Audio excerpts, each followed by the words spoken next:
It is your PrisonPlanet.tv memberships that fund so much of what we do here in this operation. And then we're more than happy for the TV show after it's aired live, then be leaked out onto the web to tens of millions of people. That's our goal.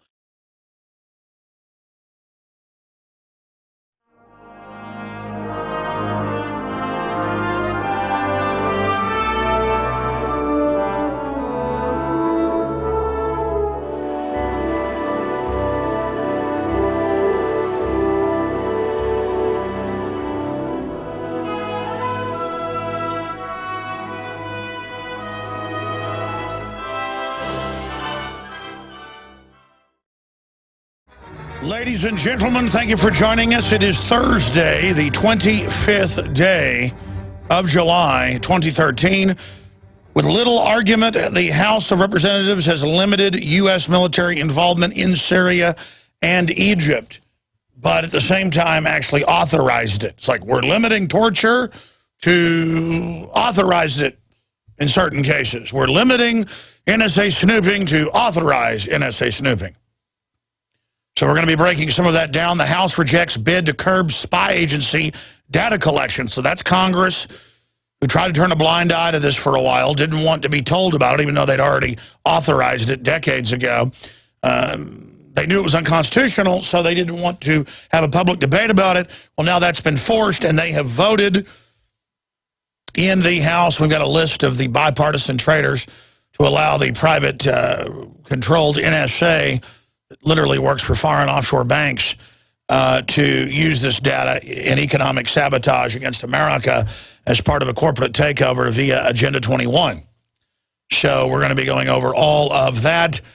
And also a Bloomberg Businessweek article, Homeland Security Future Home, a former mental hospital. And as soon as I saw the name of this morning, I went and searched its name in MK Ultra, and its name and major abuses in dungeons and huge mind control facilities. That's right. The St. Elizabeth Hospital, they're building a gigantic $4.5 billion headquarters onto the back of it. $4.5 billion for the new Ministry of Truth. Why not have it be a giant white pyramid like the Ministry of Love? Why not just call it, I mean, they already call it Homeland Security, Reich Security, Land Security. Russia called it Fatherland. Nazi Germany called it Fatherland. Every fascist or authoritarian system calls it the land, the homeland, und homeland. Why not just go all the way and call it the Ministry of Love, a big pyramidal torture facility where they've done forced electroshock, torture, you name it. This is the facility. And you notice who the globalists hire to be their torturers? It's sicko federal jail guards that have histories of rape and torture. Look it up, who they hired for Abu Ghraib to run things. And sicko psychiatrists, sicko control freaks that got into psychiatry so they could manipulate people. So they are taking a famous government hospital for the insane that has been around since before the Civil War. I mean, you talk about secrets within secrets.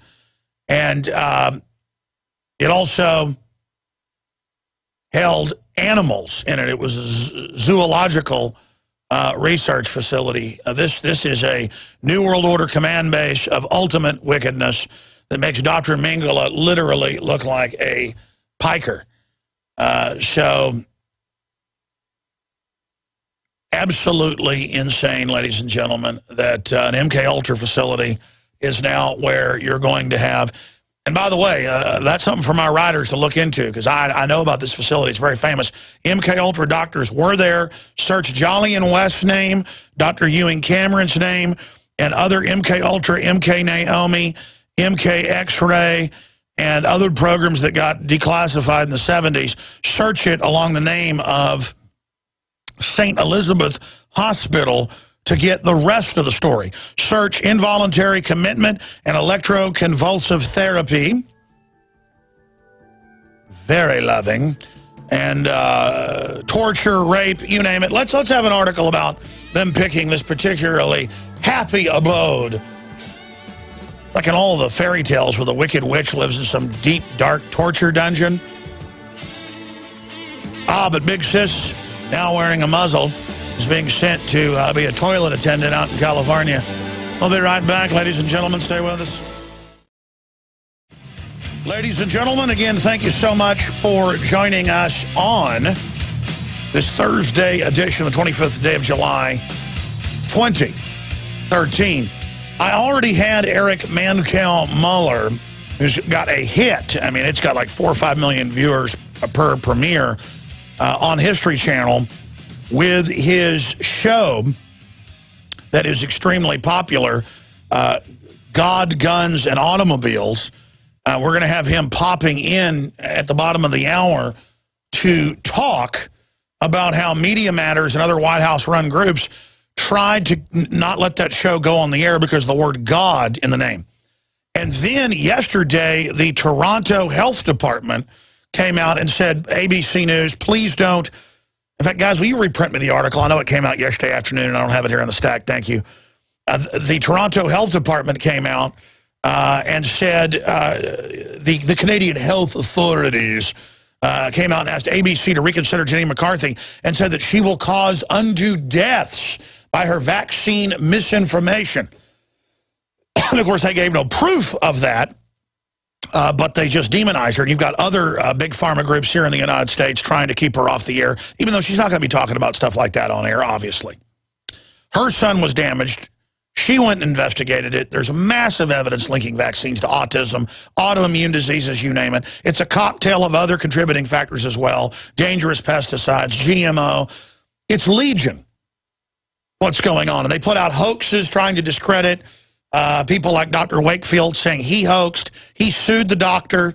It's moving forward in court. He sued the so-called journalist that put it out. And it's come out in court now that there was a previous British study that got no attention that showed his very findings. They found the antibodies in the intestines of children for the measles with autism. Japan has said you can't have Gardasil anymore a month ago. You've got all of this going on. You've got examples. In India, they banned a couple years ago the Gardasil shot. They said, okay, we'll take the lobbyist money. Okay, we'll say girls should take this. Oh, my goodness, it's killing a bunch of people. It's making people have autoimmune disorders. It's making people get lupus. It's making people have blood come out of every pore in their body. I mean, you've seen all the cheerleaders on the news who died with their mothers talking about it. I mean, just type in Gardasil deaths. They had a bunch of deaths during the trials. And then Rick Perry came out and lied and said that it was the law. You've got to take the shot in Texas like he was Emperor King of Earth. And people went out by the hundreds of thousands and gave their girls shots. And then a bunch of them died. A bunch of them got paralyzed. A bunch of them had health problems. And so the story here is, what is a foreign government? Guys, I forgot to get a water. I need one real bad, thanks. My throat is dry for some reason, thank you. Somebody can run me a water in. So I don't have a coughing attack on air. It's so obvious what's going on here. And it's just a gang of government bullies and others and media bullies trying to persecute as heretics and blacklist in a type of Soviet, corporatist, authoritarian intimidation, anybody that speaks out about anything outside of the establishment norm. And the establishment norm itself is just wall-to-wall anti-sovereignty, anti-family, anti-private property, anti-medical liberty, anti-privacy. I mean, just pure authoritarianism, thank you, called liberalism. And you've got establishment authoritarianism from the right wing as well, because the same special interest will buy off any group or politician they can and then have them try to package it for conservatives, package it for liberals, package it for libertarians, co-opt movements. I mean, you know how this works. If you can control the government, if you've got a big government, you can control the market, you can control the corporate welfare, you can control the implementation of regulations. This is the real discrimination in our world. And they want us so obsessed on race and religion and sex and all this other diversions as political footballs while they steal the whole world. Again, I monitor MSNBC in the coffee room, CNN, Fox. We have different areas of the office, just television's on monitoring it. C-SPAN in another office. We flip through the channels. I monitor it on XM. And all they do is one message: branding, branding, branding. Any type of owning guns, property, family is racist. Anybody that wants to have any free market is evil and backwards and hates everyone. Branding, branding, branding. Go after the Tea Party. Go after real grassroots libertarians that, by the way, are getting major seats in the House. And that's what Joe Biden's freaking out about when he talks to millionaire donors.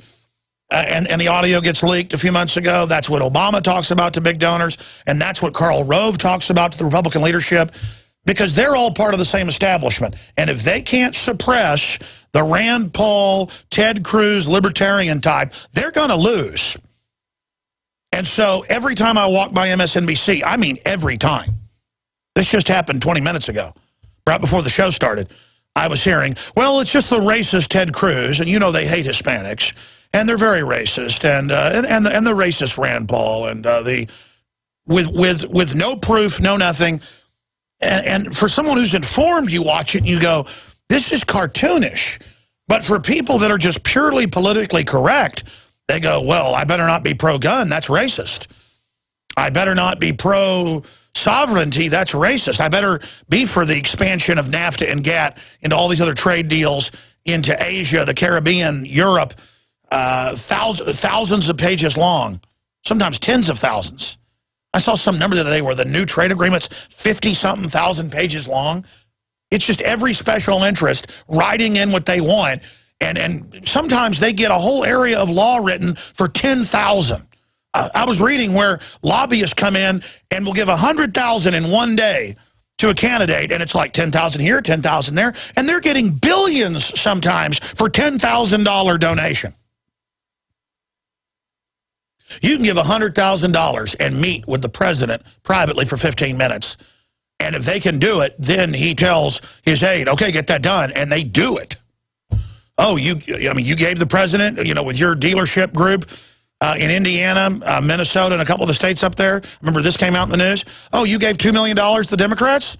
Oh, you want the dealerships taken from other people and given to you that they have contractually? Well, the government runs it now. We'll just take 100-plus dealerships worth millions apiece and give it to you because you gave a couple mil. I mean, folks, this is just pure gangsterism. These people are pure gangsters, and they're making their move. The dam broke on the Democratic watch, okay? You know, folks, I say vote constitutionalist. Just so happens you get more Republicans that tend to be constitutionalist and less of them get co-opted. The Republican leadership is pure New World Order, eugenics evil in this country since the days of the Rockefeller Republicans in the 70s. There's no doubt that they're bad news. But there is a real rebellion within the Republicans by the libertarians that has a shot, a good shot, 50-50, I'd say. And you got to get behind libertarian constitutional Republicans. And some of them will end up betraying us. But, John McCain's the enemy.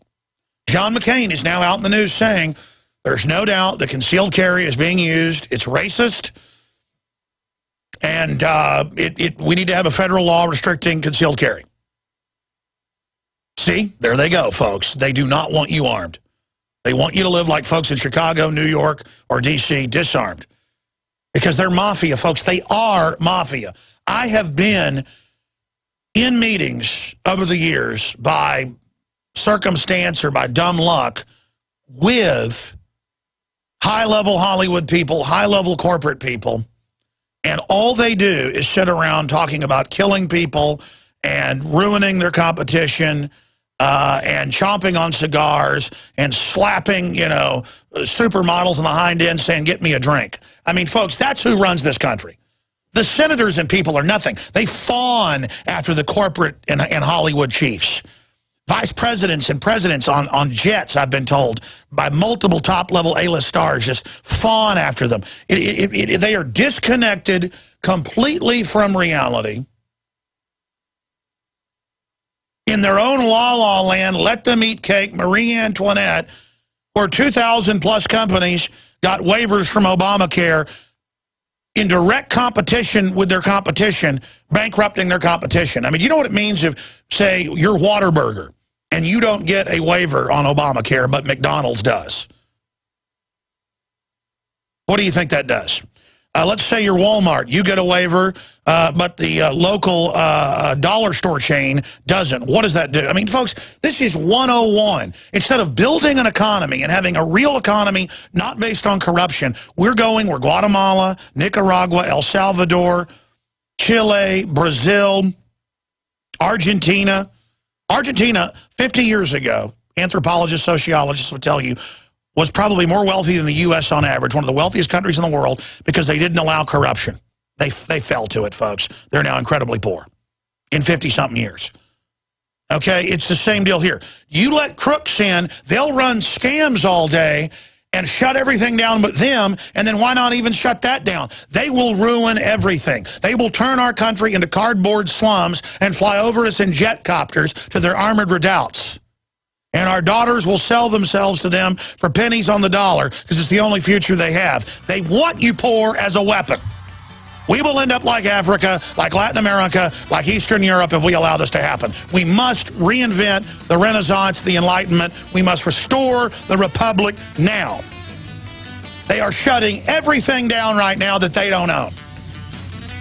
As a political domination, but also as a way to transfer all wealth to themselves. We'll come back with all the big news. Mancow's coming up. All right, folks, Alex Jones back live. You know, I would think regardless of what your political bent is on a planetary scale, no matter where you are in the world, you would want to support a mother who has an autistic child's right to investigate vaccines as one of the main causal effects.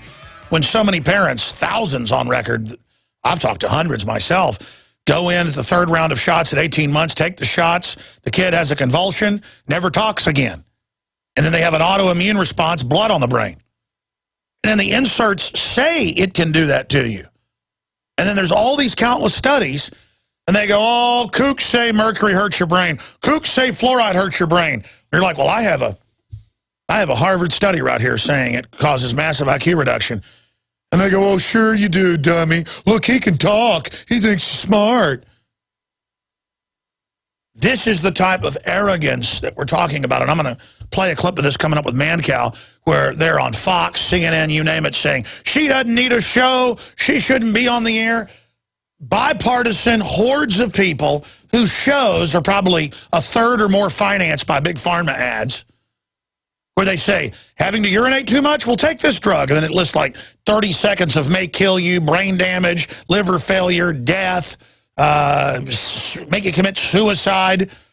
Every time I watch TV, it's like half the drug ads are like, it may make you commit suicide or cause mass murder, blood clots, death, psychopathic activities. And it's like, but the person's smiling, and they're always smiling. The woman's got an umbrella where it's going, may cause you to commit suicide. And she's like walking out the front doors of a building, smiling. I saw that on TV this weekend. I forget which ad it was. You've all seen it, like, may cause heart attack, may cause autoimmune disease, may cause liver failure, may cause suicidal thoughts or suicidal actions. And like the person's walking, waving. You know, at first they're sad. Oh, the wonderful drug will help you be all happy. And then it goes, but it may kill you. I mean, the inserts say this on the vaccines. But then it's like, this crazy Jenny McCarthy, she says it may have caused her son to be autistic. That it happened after he got his second round of shots. She's nuts. She's dangerous. Don't give her a show.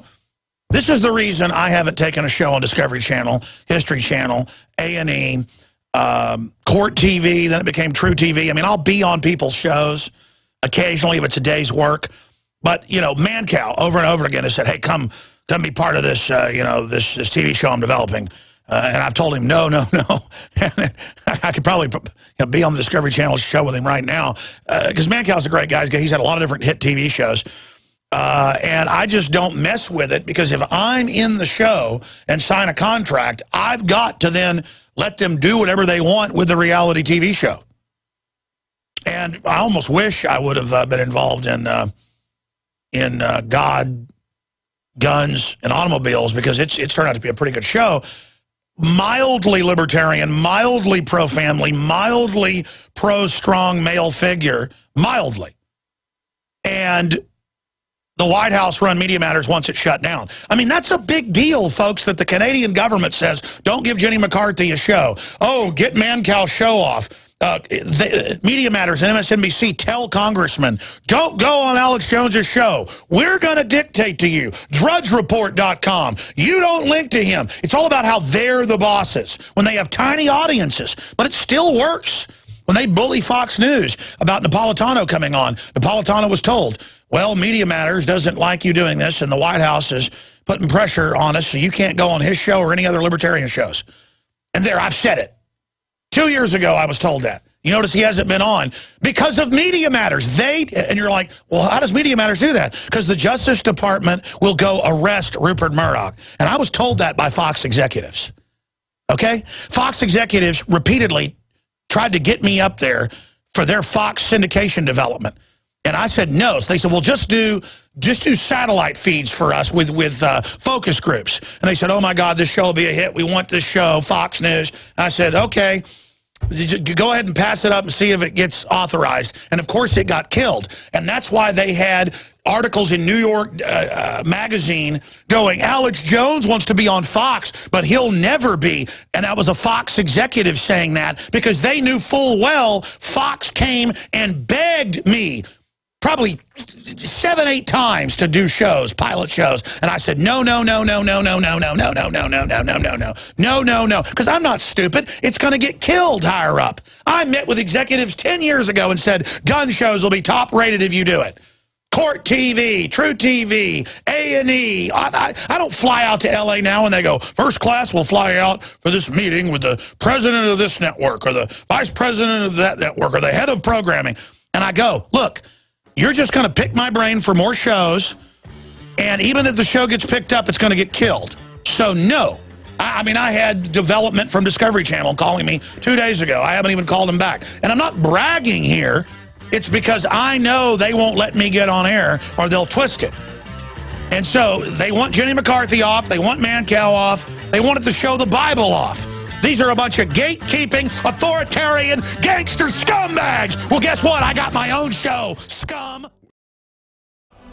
All right, ladies and gentlemen, few things get me hotter under the collar. Few things get me more angry than scum trying to censor me. And they've got Media Matters and White House campaigns on record that make phone calls to sponsor stations. They openly try to get talk show hosts off the air. That's why even though I compete directly with Rush Limbaugh, I have gone, and Clear Channel knows this, and bought advertising not once but twice during boycotts of Rush Limbaugh. A, I'm supporting the First Amendment. B, I get about third price advertising when that's happening. So it's also free market. So it's a win-win. I'm all about win-wins, ladies and gentlemen. I'm all about synergy. And when they try to take him down, and all of talk radio with it, I then rush in to defend. It's a basic instinct of winners. You understand that? And another man who for 20-plus years on talk radio, syndicated all over the nation, famous feuds with Howard Stern, you name it, Fox TV host, his own TV shows on Fox, part of Fox and Friends for over a decade, multiple hit TV shows. He's now got one of the top 3 shows on History Channel and just exploding. And it's a good show I can watch with my family. And so I tune in every Monday. And this is not product placement. I'm not being paid by History Channel, though I should be, to talk about God, guns, and automobiles. Now, the name had Media Matters, and we'll put that on screen in a moment, or I'll pull it up, had Media Matters come out before they'd even seen it months ago and say, this show shouldn't be on, it's another horrible gun show. There it is, meet Mancow Muller, the conspiracy theorist star of History Channel's new gun show. And that was one of the latest ones. They had another one demonizing the fact that he appears on this show and that he's an acolyte and trying to drive a wedge. It's what they do. That's the authoritarian left's deal is they tell you who you can have on air. They tell you that if you don't support turning your guns in, you are a racist. And again, Media Matters has almost no visitors, but they are the direct talking points for MSNBC on record, and they're run by the former White House transition chief and about, 15 other White House people, and they have weekly meetings with the White House. This is their their go-between. They use the IRS to shut down Tea Party, to shut down pro-life, to shut down businesses they don't like, NSA spying on the press. These are flaming authoritarian scumbags. And what came out 3 years ago in Politico, they said, we will even get hired at companies, and we will infiltrate them and bring them down. So we have to run background checks on people to make sure they don't even work with these. I mean, and I think we may have been hit by some before. We're dealing with that right now. I mean, ladies and gentlemen, this is an intelligence operation we're facing. And they want to bring Drudge down, and they want to bring anybody who isn't a complete communist, basically. Or isn't a corporate fascist that supports only the insiders like Google and Apple and Al Gore on the board and the Foxconn death nets and all the rest of it. If you're not part of their monopoly and their crew, you ain't part of the club, okay? And so now they are really going after his show, just like they tried to shut down the Bible. But see, something's happening in Hollywood and TV. The ratings are only for pro-gun, pro-God, liberty stuff. Instead of getting 500,000 views, you get 4 million views, 10 million views, 14 million views. And so the show has been picked up for a second season. It's already exploding.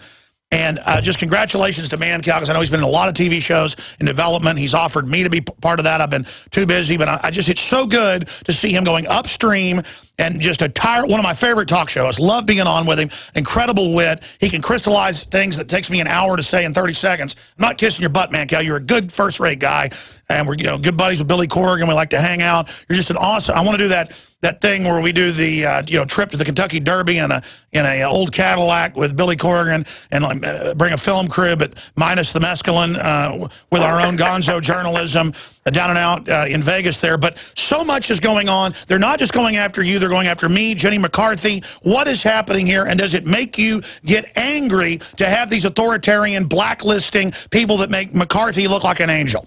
I'm going to tell you a story that I've never told anyone. And you're not going to believe where I'm going with this. I was sitting with actor William Shatner and Leonard Nimoy, Captain Kirk and Mr. Spock. Alex, you won't believe this story. They are fighting over Leonard Nimoy double-dipping in the avocado, in the guacamole. This is at Shatner's house outside of Studio City. And we're watching the Super Bowl, as we do every year at Shatner's house. And they're fighting over Mr. Spock double-dipping. I just saw it. Wait, oh. Hey, what just happened? Something happened on the Super Bowl. We didn't know what.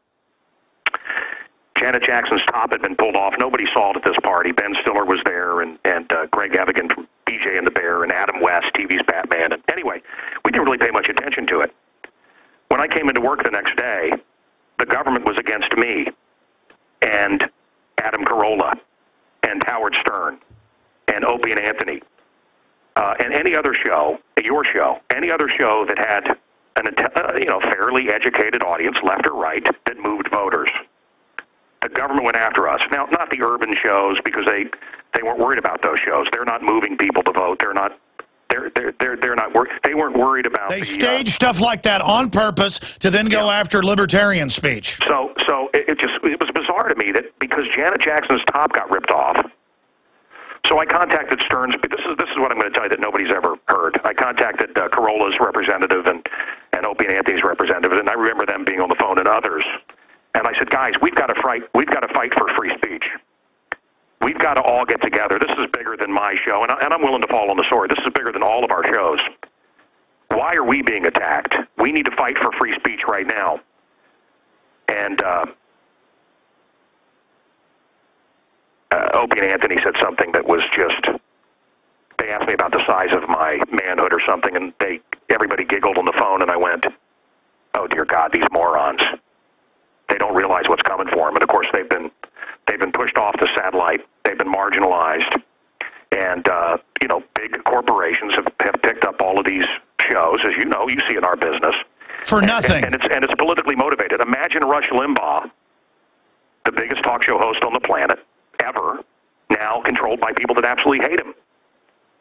Hannity, controlled by people that absolutely are on a mission to destroy these shows. Imagine working for And now you're getting into inside baseball, and this is what I've been told by top executives across the board. There is a move to gut talk radio by design right now. Oh, no, that's absolutely... Look, it's Alex, let me tell you something. It's over.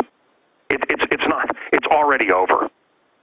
And I mean, you know, you and I keep fighting, and we keep. But look, Alec Baldwin yelling out homophobic remarks, Ray Dong Chong calling Oprah the N-word. This is fine because they're on the left. Oh, no, he's allowed to say, go to somebody's house and kill their children. That is a call to murderous action. Yeah. And if he says that about my family, I'm coming after you, Baldwin. Yeah. Yesterday, the government took a vote, and they decided it was okay for the government to listen in on all of our phone calls.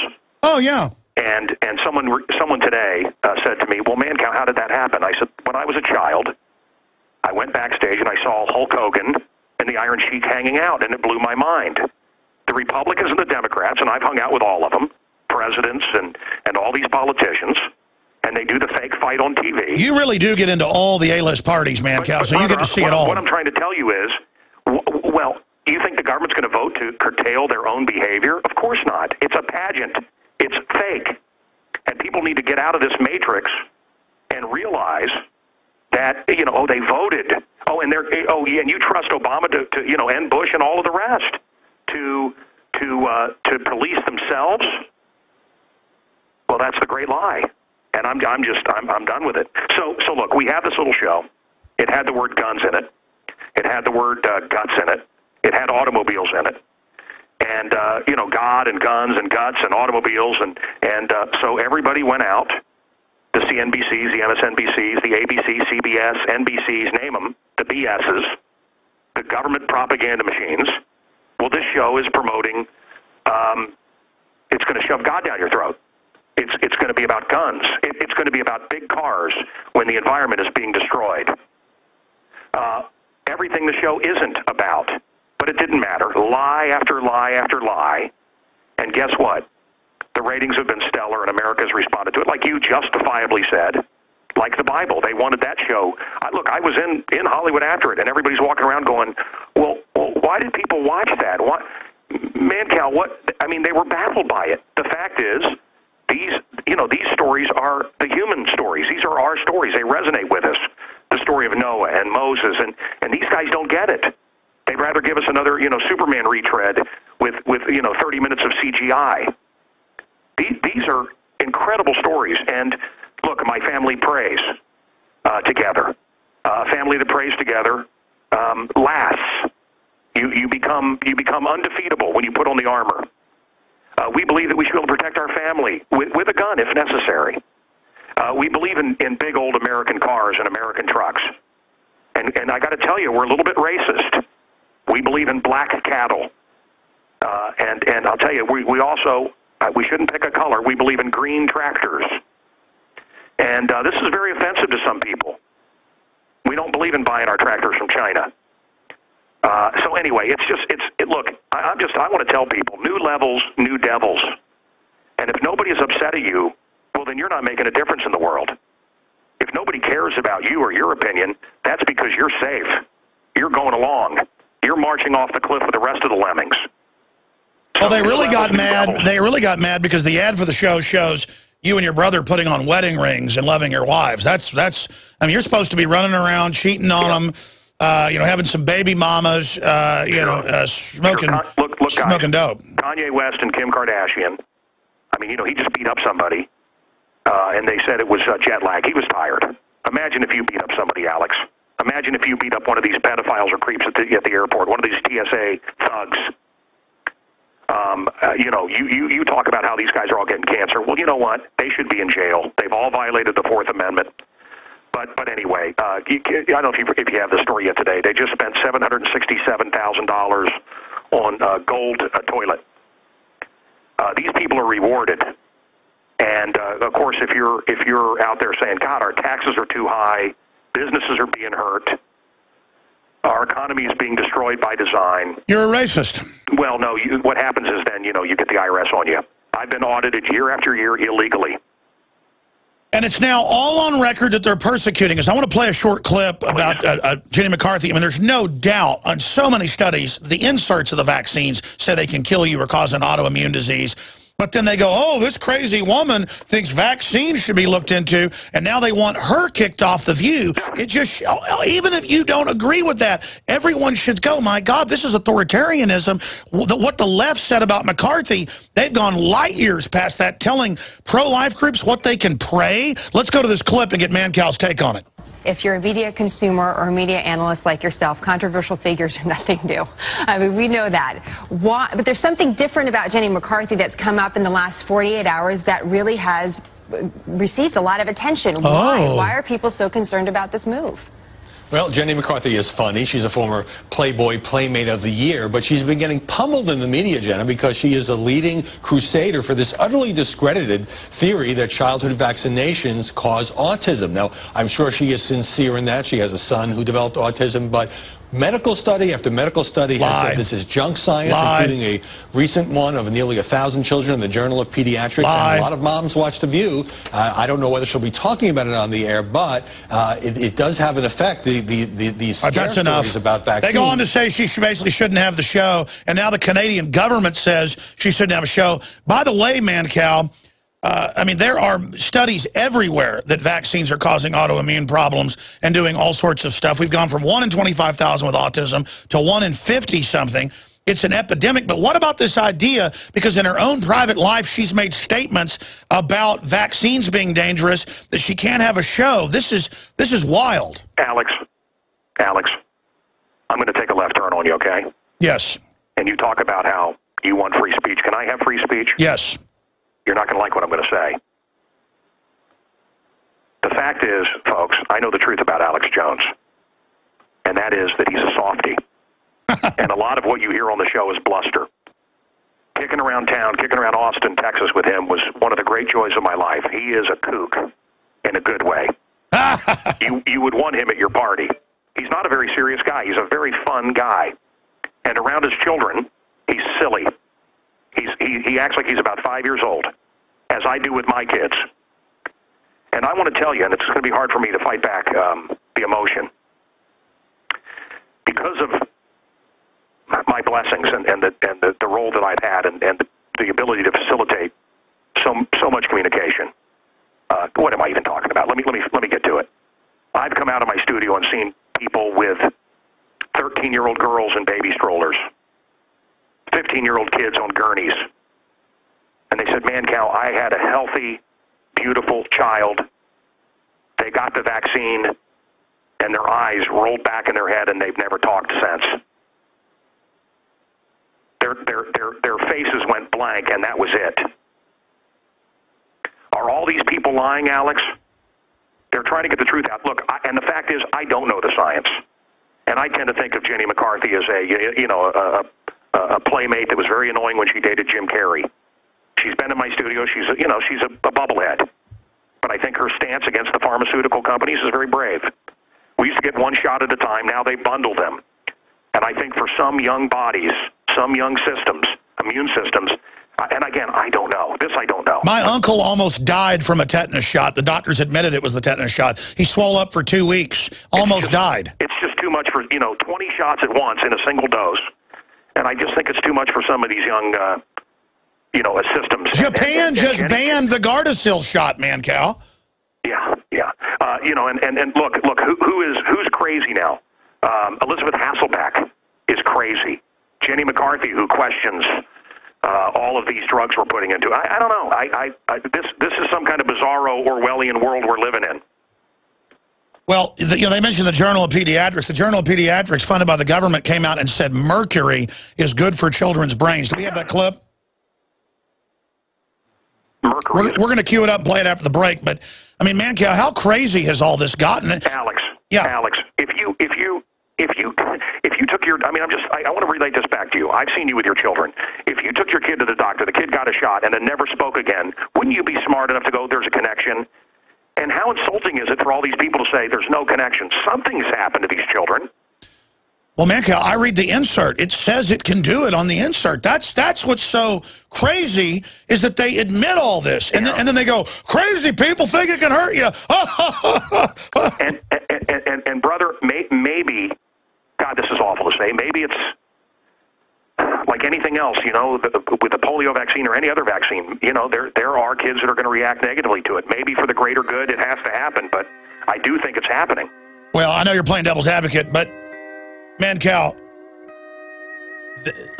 it's causing greater problems. I believe in immunization technology if it's properly researched and applied. The problem is they're putting stuff in there on purpose, and I have the documents. I want to come back and talk about the NSA, everything we've talked about now coming true, but are we getting awards for it? No, we're even worse and need to be taken off the air. Stay with us.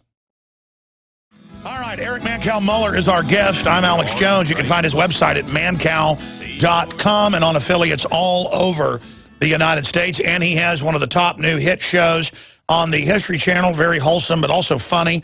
Man, his brother could be like in Western movies. He's got, they call it in TV, high Q scores, very watchable, and sounds just like his little brother, Eric Mancow Muller, who's with us. You know, I don't want to just say on air that the Journal of Pediatrics says that mercury is good for your child's brain. Of course, they've got over 1,000 mainline studies you can look up. I say 1,000, it's more like 10,000. Mercury is one of the most studied things out there.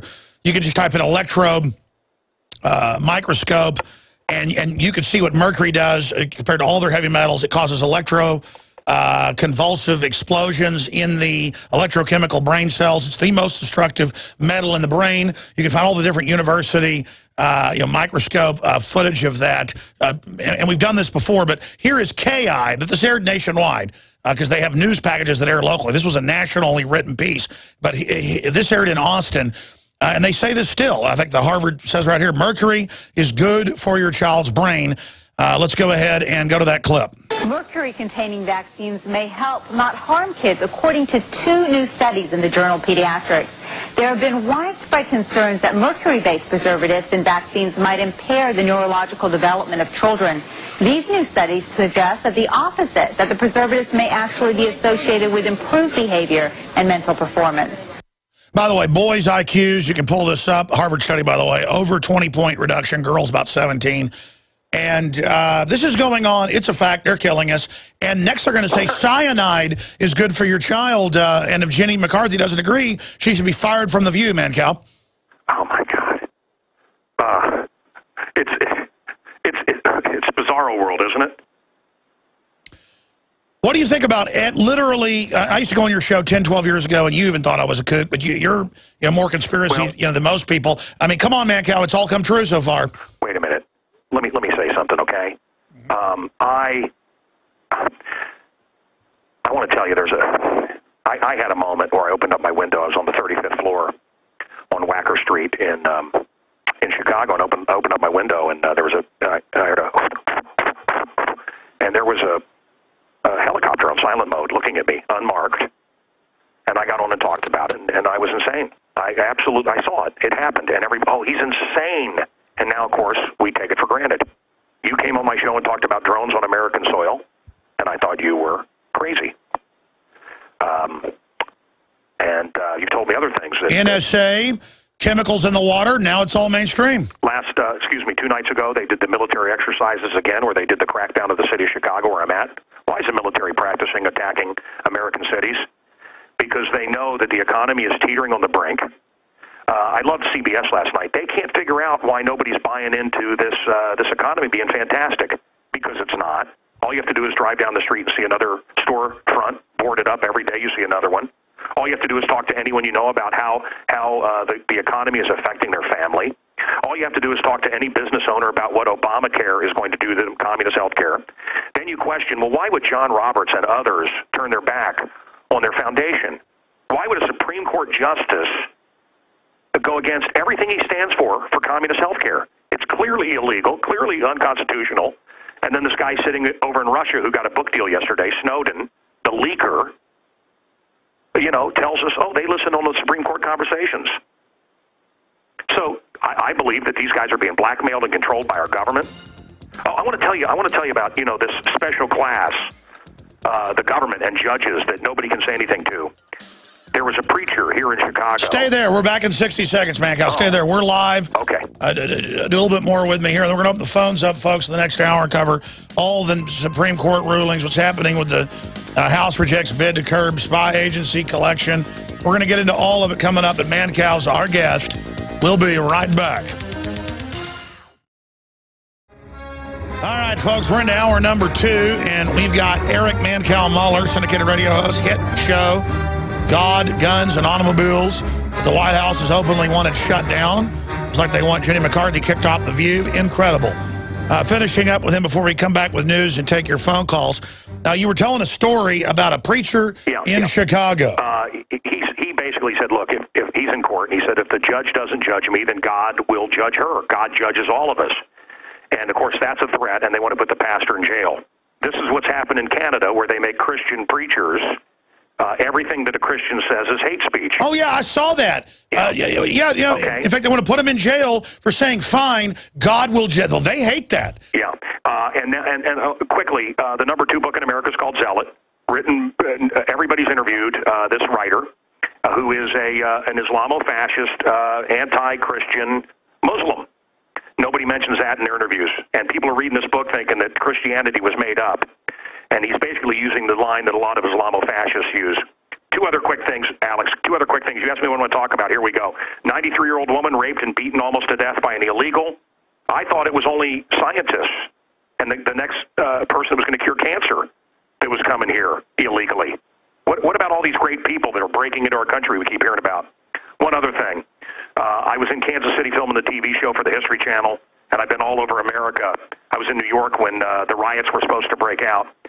I think it's really a great time right now in America.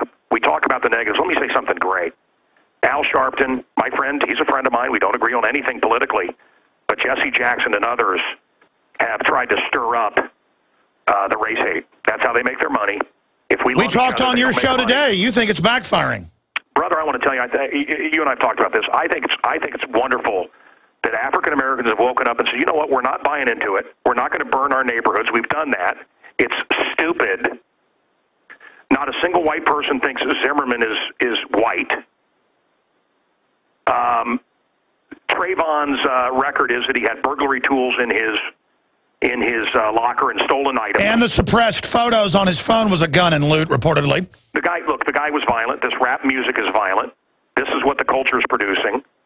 Anyway, look, the kid was probably doing Robitussin, watermelon soda, and Skittles.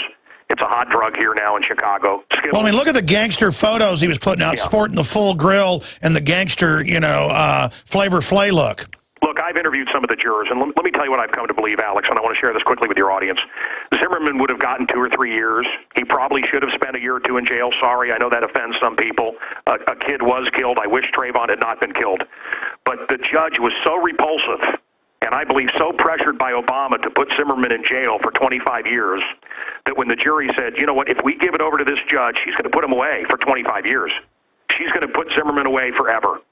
And we can't do that. Had this judge been reasonable and not so obviously biased. That's what Jimmy Carter said. Yeah, they overcharged him. They overcharged him. Wasn't that judge just a giant pile of Bravo Sierra? What's that? That judge looked like a giant steaming pile of Bravo Sierra. She looked like something that Jabba would poop out. Yes, exactly. That's good. I'm going to steal that Jabba poop.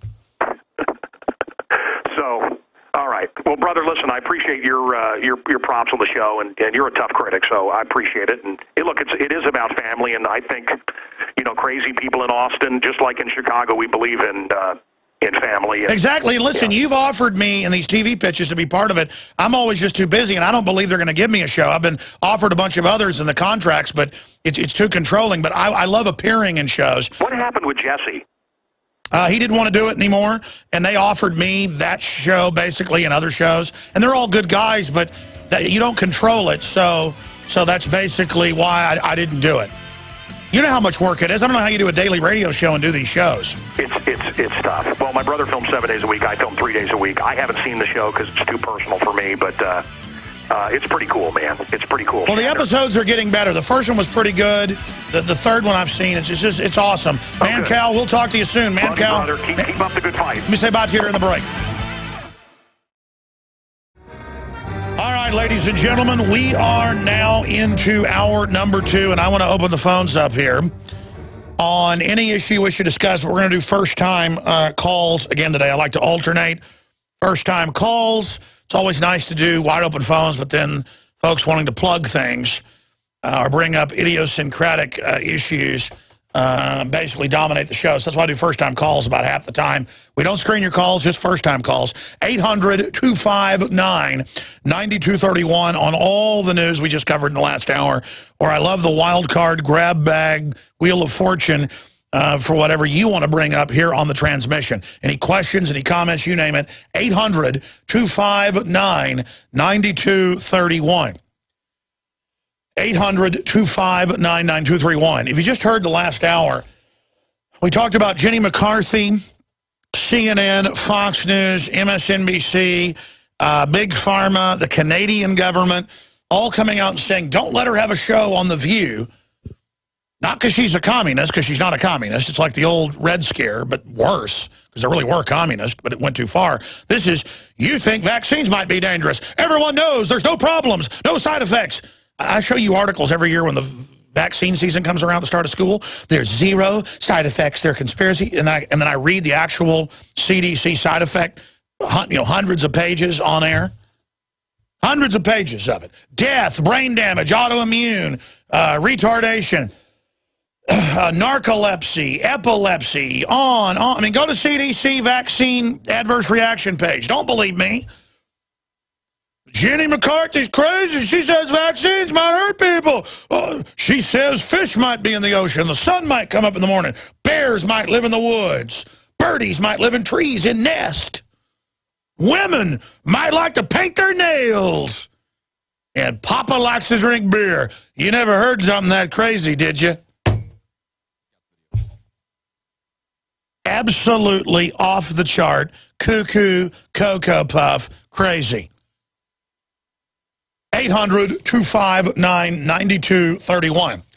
Okay, where to start here with some of the news we've not yet plowed through today. I'm going to get this cop on.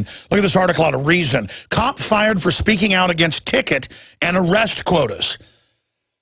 Quotas have been known for decades, and the police have been told to lie and say that there is no quota system. Folks, the DWI police in Austin make over $100,000 a year, while the other cops make $40,000, $50,000.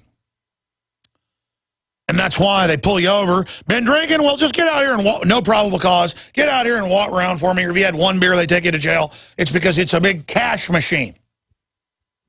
Nothing to do with your safety. Texting while driving is 5 times more dangerous. You don't need drunk driving laws. If someone's recklessly driving, it's a felony. You're crossing the lines repeatedly, they got a dash cam video, or they testify to that, then you've been drinking, probable cause, we're talking 5 years in jail. That'll cut out drunk driving.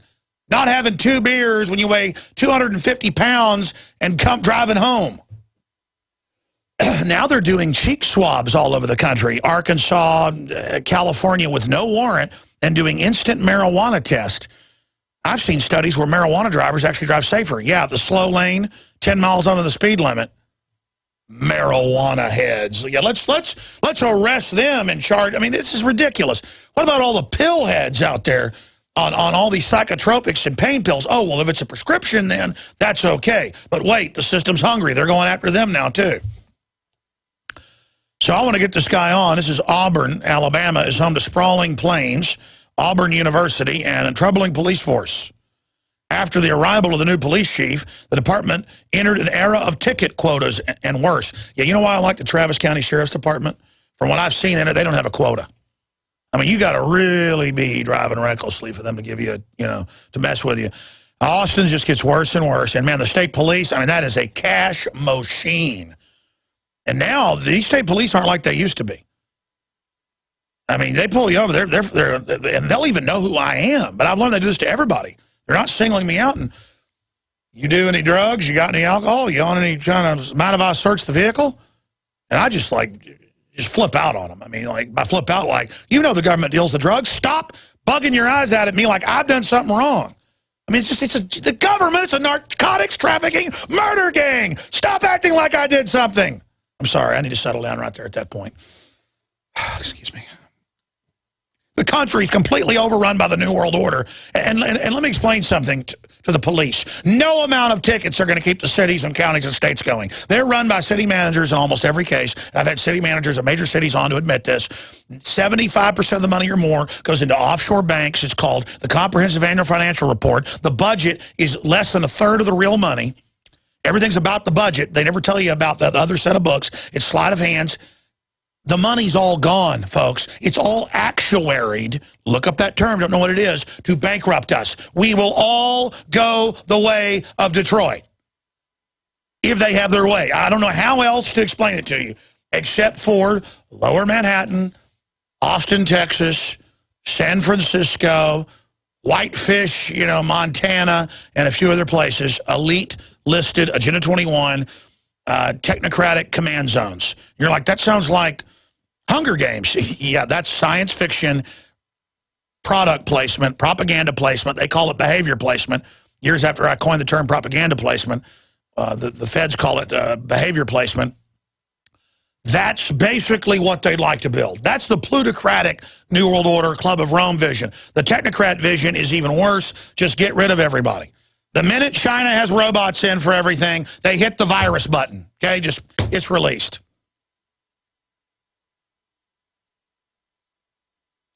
They're not building a technocratic system, though, to just have dominance. They're doing it to replace humans. Then they're going to turn the robots off. And folks, this is not my opinion. I just cannot warn you strongly enough. You better go read what all the top futurists and globalists, from Ray Kurzweil to Bill Joy, right down the line. You better find out that what they're saying is actual policy. It isn't some pipe dream. And the technocrats have now merged with the plutocrats, and they have merged the program into a neo-feudalistic serf system, not to create a plutocratic endless serf system, a Hunger Games scenario, to bring in the robots, to implode the economies, to get full control over humans, in an artificial scarcity system. See, the robots and automation mean, according to all the physicists and researchers and academics that I've interviewed, and I agree with their analysis, it's accurate, we should be working 2 days a week, coming up with ideas to empower humanity, having giant corporate and public buy-in kind of massive scale crowdsourcing programs. There should be a global crowdsourcing program for space stations. There should be a global crowdsourcing program for moon bases. There should be a global, and they've all discussed this. They could do this. You'd work 2 days a week. We'd be wearing freaking aluminum outfits with jetpacks, folks. I'm telling you. And that's already what the globalists have, okay? They're just not giving you that. We're 2013, baby. We're in the future. Makes me so upset. Instead, the public wants their culture of bling. I don't care if you're a gangster type or one of these yuppies with their bling. That's the perfect $50,000 bike.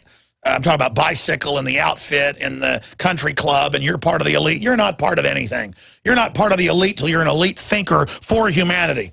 Nobody's elite joining the dark side, lying to yourself, thinking you're part of a winning operation. This is the most selfish, disgusting New World Order situation I've ever seen. See, one article just makes me go crazy, because that's how I think. I know the cops are told that, oh, if you don't write tickets, we're going to go bankrupt. Oh, there's a shortfall. They're like, all right, I'll go out and, Cops don't go after bad guys anymore, folks, because too much of the bad guy operations are run by higher-level government groups being funded by corporations to turn a blind eye. That's on record. And that's why Chicago crime bosses and New York crime bosses and all these guys hate the fact that citizens have got guns, because how are they ever going to fully take over and implode things and socially engineer us if we've got guns? How are they going to have race wars and collapsing societies when all of the evil blue states and all of the evil red states, I'm being sarcastic, have to be played off against each other when it won't work if everybody's armed? The gangsters want our guns. 800-259-9231. And if you don't write tickets, you get written up and then removed off the force. And now if you don't go and help the CPS take kids, you get thrown off the force. And now if you, on and on and on and on and on and on and on and on and on and on and on, and you get told, go out and violate people's rights, we're doing it for their own good, blah, blah, blah. But you know that wealthy areas, they pull over a black guy driving a $100,000 Mercedes in a suit, the cops aren't going to violate his rights. They pull over a $100,000 Mercedes with a white guy wearing an Armani suit. They're not going to violate his rights statistically because they know this guy's got lawyers. This guy knows what he's doing. Of course they're going to violate poor blacks' rights and poor whites' rights and Hispanics' rights because they're being told, do this. That's the fake macho thug culture the globalists are trying to social engineer into the police. And they know these people can't stand up for themselves and have no history of liberty, no history of freedom, no community. The government's the community. The government got rid of daddy in the house 50 years ago, and folks, there's not even a family, there's not even a culture. Daddy's MTV now. Flavor Flav is a young black 10-year-old's daddy. That's how you get in the $1 million house. The $10 million house is acting like an idiot. But in the real world, you don't go anywhere acting like Flavor Flav or acting like Kid Rock or all these other people. They create fake role models for you to destroy you. Destrotto. Is that how you say it in Italian? We'll be right back with your phone calls, the NSA, and all the rest. All right, I'm going to go to your phone calls, and then I'm going to break down the traitorous House of Representatives rejects bid to curb spy agency data collection. It's admittedly illegal. They're recording everything, have computers listening to everything. They're using it against Congress. They've tapped the phones and have microphones in the cloakroom, the Supreme Court. It's all come out. And they're like, we're not going to pass a law to restrict that. There's already laws. And let me tell you, this is the moment in corruption where the society either wakes up or totally collapses. Because now it's all out in the open. I mean, it's been in the Chicago Tribune and Associated Press that major defense contractors run child kidnapping rings and connected to snuff film groups. And it's like, well, they're a big defense contractor. That's what killers do. It's a business, grabbing your kid out of the backyard. I mean, and I'm looking at all this going, we got to do something. They're putting poison in the water. They're trying to knock people off the air. I mean, these are crazy people. And the worst of the worst, because we let them run things, get into power. They shove the others out of the way, and you end up with the most demonic people in control. And now the House is, we have to spy on every American. Remember, it's not about Al-Qaeda anymore. It's about the returning veterans and the gun owners. This is Twilight Zone, folks. And then I have a lot of other news we're going to be getting into as well. But before I go any further, if you're a TV viewer, anybody can watch the daytime radio show. Is free at Infowars.com/show. Find the free podcast, the free iPhone, Droid apps, the Flash players, you name it. I mean, it's got every player you can imagine on there for the show, Infowars.com/show. If you're a radio listener, you can go see this, or just type in Bradley Manning court and look at the photos of him when he's brought in and out of court through hallways. They will have Army soldiers in full combat gear with M4s and sidearms strapped to their legs, with other people, private Army security, walking around, acting like the 100-pound man is going to kill everybody. And see, this is the new style. They told Chinese princesses 3,000 plus years ago, bind your feet where you can't walk, it's sexy. And by the way, wear diapers, you can't get up, we're going to change your diaper, it's sexy. You know what, don't even learn how to talk, it's sexy. Really, it was the inner priest class becoming the real emperors. And in every ancient culture, women got out of hand. They said, you know what, it's really sexy if you bind your feet up where you can't walk, just sitting there and shut up. They're like, oh, it's trendy. See, women are really controlled by style more than anybody. And the high priests in every culture figured this out. Whether it was ancient Europe, China, Japan, Mesoamerica, wealthy women got out of hand, so you just learned to go, it's very sexy to not leave this house and wear a hood over your head and be chained up against the wall. It's very sexy to have your feet bound up where you can't walk. Well, that's how it is now. The police have all got to have machine guns, and it's really sexy to have machine guns everywhere and checkpoints. And if you're having a party at the country club, have some cops with full combat gear out front. It's like, ooh, ooh, oh, it's like Jack Bauer is going to be there. Woo. See, they're using the same thing where, gee, I wish we had a checkpoint. Gee, I wish we had a drone over our house. Gee, I wish we had some forced inoculation. It's like real manly now to not have rights. And then you're not allowed to have a gun, but there's just troops everywhere. Just, ugh. Remember in New York, and you go to New York, you just see cops in battle helmets literally making the most ridiculous faces you can imagine, just like, ugh. You're like, how you doing, officer? Ugh.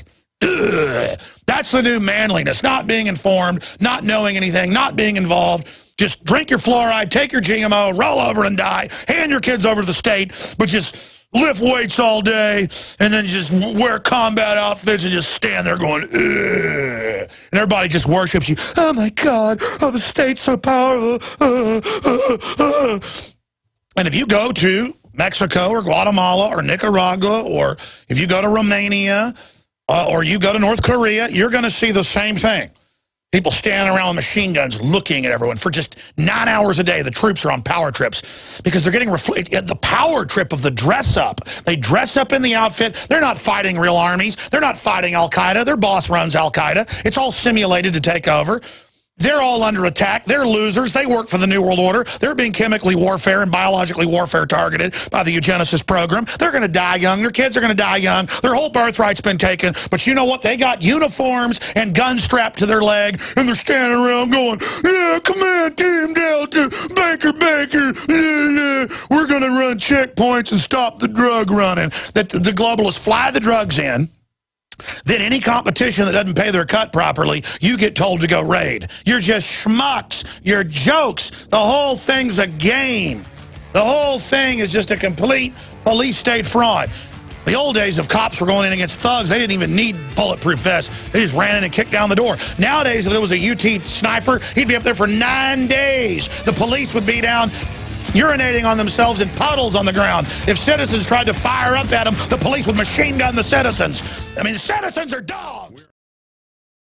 By the way, the Wall Street Journal has recently come out 2 days ago and admitted we're turning into a total police state, and that militarized police wage war against an enemy, which makes us the enemy. Well, yeah, no, they now call us insurgents. It's now all insurgent control training. It's all, we live in Fallujah. We're all the enemy for our safety, of course. And it is a fetish thing to, again, be a slave and be under the control of it. Your kids are trained to put their hands up, march out of the school. And again, I get the fact the average cop isn't a bad person. The average cop in North Korea might not be a bad person. It's just that we're going that direction. We know police in other countries, in most cases, it's out of control and they're thugs. Well, then why can't that happen here? It is happening here. And we've got Norm Stamper, the former police chief, has been speaking out about this and other issues from, of all places, Seattle. And he is going to be joining us, Norm Stamper, coming up in the next hour. We'll talk about the drug war, all of it with him. I'm going to your calls in a moment. First off, I've told you about monophyllon. It is the best clean brown seaweed that comes from the southern hemisphere, where it's massively cleaner than northern hemisphere seaweed. The natives call it kumba. And we have the lowest prices on monophyllon available at InfoWarsStore.com. So you win-win-win, get a great product, help your body, and support our transmission. So here on air, I'm taking my second dose, took one this morning, I'll take one now, and then tonight, of the rich in so many key nutrients and minerals, but mainly the naturally occurring healthy iodine. IQ Booster, major new study out, Business Insider reported on, and then now the totally non-GMO, pesticide-free, whole food, certified organic, Beyond Tangy Tangerine 2.0, available at InfoWarsHealth.com. I like the old Beyond Tangy Tangerine, too. This is an 8,000 ORAC organic score that is off the charts. It's got everything in it you need, absolutely everything. So here it is, ladies and gentlemen, InfoWarsHealth.com. I go out and I find the very best stuff, and then that is what I promote and how we fund our operation. So it's a win-win, win-win-win. You can sign up at InfoWarsHealth.com to get the lowest prices on the entire line of longevity products, the absolute lowest prices at InfoWarsHealth.com, and sign up and get free shipping there on the site. You can also call the toll-free number at InfoWarsHealth.com to ask any questions or need any help signing up, or if you want to be a distributor, one-time $10 fee to get your membership and get discounts. 888-789-9277, 888-789-9277. InfoWarsHealth.com or 888-789-9277. You owe it to yourself and your family. And again, here is the new Peach Citrus Fusion. Even better than the original Beyond Tangy Tangerine, ladies and gentlemen, at InfoWarsHealth.com. And also my favorite energy drink that's natural and healthy and doesn't give you a speed hangover later, filled with all the vitamins and minerals and turbocharging you with some stuff from green tea. It, of course, is the Pollen Burst Plus with yours truly on the cover of it, InfoWarsHealth.com, or call the toll-free number right there. Don't forget the new film is out as well that we're distributing, and that's available at InfoWarsStore.com to wake people up. It is State of Mind, the history of mind control, the present and the future. So important to see, and I'm in it, many others. Very important film. And you've got Homeland Security, Future Home, a former massive mental hospital used in MK Ultra control. They're adding on $4.5 billion mega torture complex. So that's where you'll be disappeared. It's got dungeons and everything for you and your family. Because criminals that want to run dungeons and torture people work for the psychiatric system and Homeland Security. Why not? Where else can you run child porn and snuff films and every crime under the sun and run narcotics into the country? And Pat Tillman speaks out against the narcotics trafficking. You just murder him and make up a story I was fighting Al-Qaeda, and it comes out, you don't get any trouble, you know. So again, we just got to admit how evil the globalists are. They have infested all the major posts in the federal government to the point of we're like, we're going to just have Congress vote to not restrict illegal spying. And they're like, yeah, we're having hearings about taking your private pension funds and public. And they will take it. Hell, the average person would give up their birthright and throw their kid into a blender. They could wear a military outfit and stand around with a machine gun scaring people. I mean, that's being a man. You know, not building something, not doing something, not raising your kids up, not being honorable. No. I mean, look at Mexico, man. They got thousands being killed every few months, checkpoints everywhere, black ski mask. That's manly. We're going to be just like Mexico, but better. Yeah, baby. Let's go to Carl in Washington. You're on the air, Carl. Thanks for holding. Yep, okay. Well, sounds like you don't want to talk too much, Carl. Oh, I'm here. Hey, bud. I'm here. Look, you're here? Yeah. Can you hear me? Yeah, I can hear you, bro. Oh.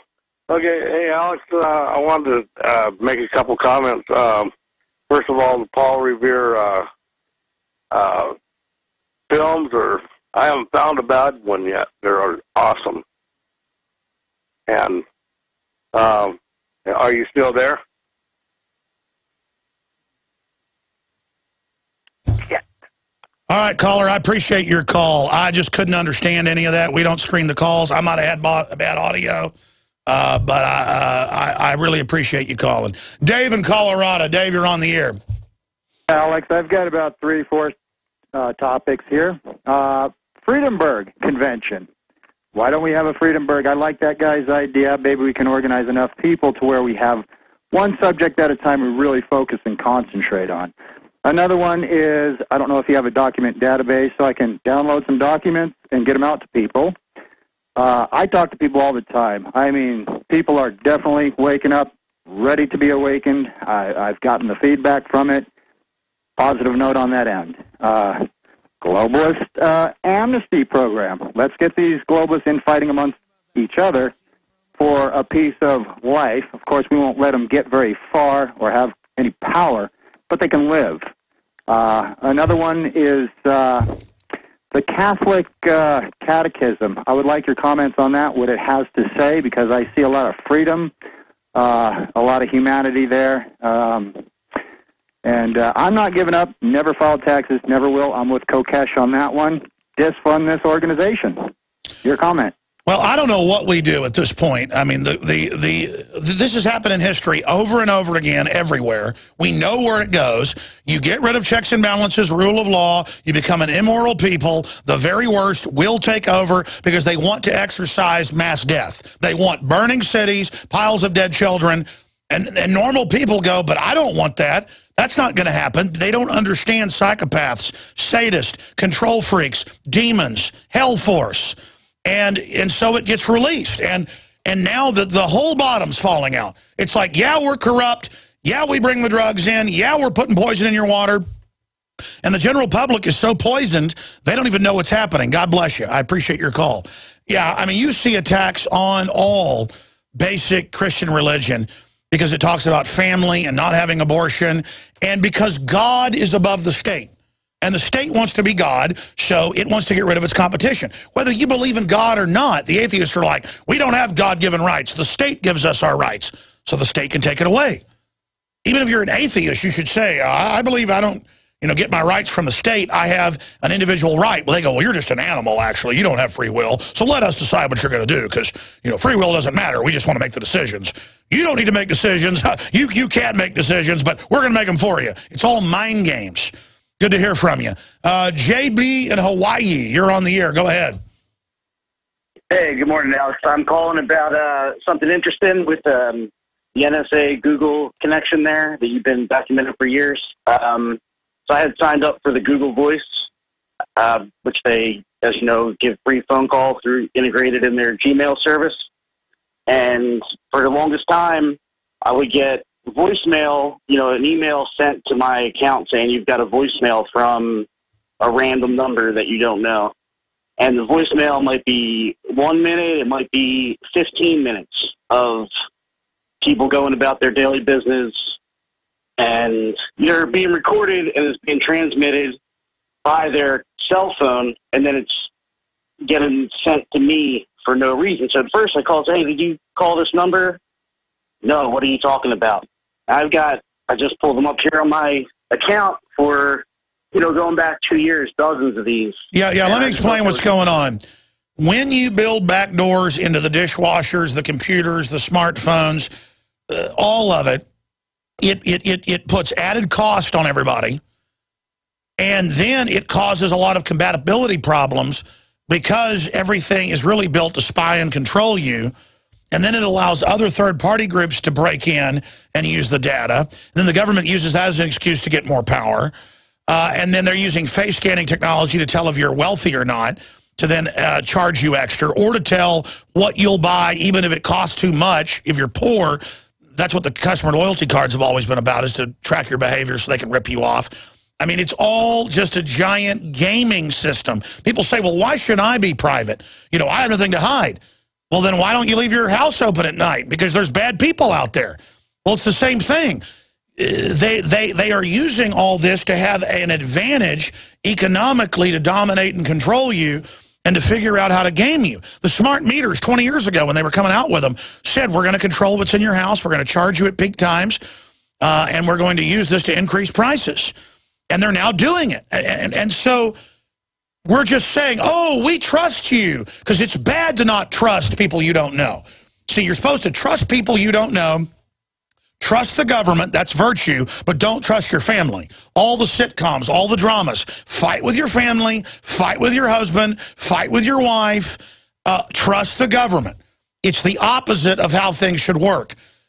And so, yeah, I mean, you get calls on your cell phone where people are breathing, you get other people's voicemails, because it's all run through these big hubs now, and a lot of the compatibility problems, it just compounds technological problems that everything is having snooping hubs put in front of it. See, yeah, so I just wanted to put that out there, that, or is it them, right in our face with it? And if I could, just one thing I wanted to say, I agree with you that resistance is victory, and you got to resist them every time you can. I always opt out. I always make a point to tell them, you guys put the underpants bomber on the plane. They admit it. I pull up the documentation. I've got, I've been there where the TSA come around, and then I have to stay, they hassle you, they give you the pat down, and then I'm forced to stand there right at the line and record, the rest of the time there. No, that's it. They're teaching you that you're a suspect when, of course, the people running the country stage the terror so they can get trillions in no-bid contracts and take over society and spy on everyone and get away with bloody murder and invade whatever countries they want. Of course they did it. Of course they finance terrorists. I appreciate your call. Then they say, oh, you're saying there's no terrorist. No, there's real Muslim extremists. The point is the globalist funds them publicly. And do I get apologized to when all that gets admitted? No, I'm that much worse. Oh, I'm so horrible. Look, people have a decision to make. We're going to lose everything because we're letting corruption grow, or we can wake up and admit we're in trouble and try to turn the tide. But if the general public, not our listeners, but new listeners, people that are in denial, last night at about 9 o'clock, I was still working, and I said, let's go get some food up at this local restaurant/bar. So we're in there eating, and people are coming over, shaking my hand. People are taking pictures with us. So, you know, we were having a meeting about a film we're making. It was about 10 o'clock at night, and this guy sits down at a table, and he's just bugging his eyes out at me. You could tell he was like a trendy government type who thought he was the boss. And I just looked at him and said, oh, you're with the government. You're the boss. You're looking at me in a sardonic way, and I'm supposed to feel small. And then he didn't like that and got up and went and sat down at the bar. And then I saw him turn and look as two guys with their beautiful girlfriends came over and were shaking my hand and saying hi and stuff. And it just made him really mad because he was seeing liberty was popular. See, they want to sell the idea of Jenny McCarthy's a kook, don't give her a show, ban Mancow show, get Alex Jones off the air. It's all peer pressure.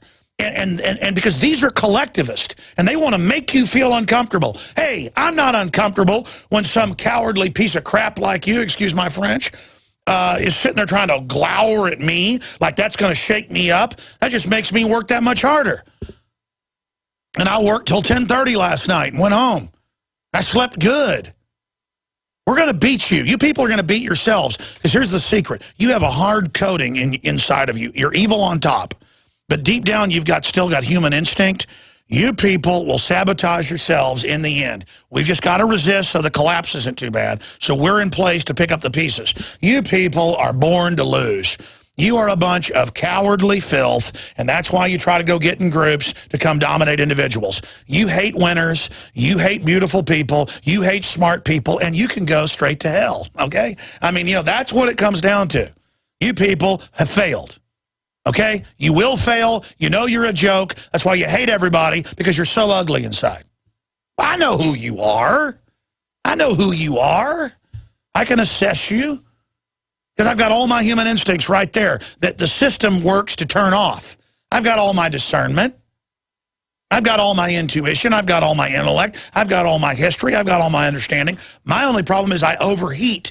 I get so angry, so frustrated. The caller goes, yeah, I heard you say that the underwear bomber was put on the plane by the government. I went and looked it up. It was true. Yeah, C-SPAN, Detroit Free Press. I knew a month and a half before because eyewitnesses we had on air. And I already knew when the eyewitnesses were credible just from the way what they were saying, their history, who they were, and how they were talking, and the MO of the globalist. I knew that the guests we had on that were witnesses to that bombing, that firecracker bombing. You have a firecracker bombing in some drugged-up Mutalib's pants, and you get to roll in $5 billion in naked scanners the last 3 years. That's pretty good business. Boston bomber's brother, CIA, on record. Back of the newspaper.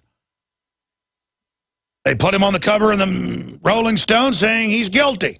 The media spins it saying they're glorifying him. No, they're not. They're framing him. The guy already said, I'm not guilty.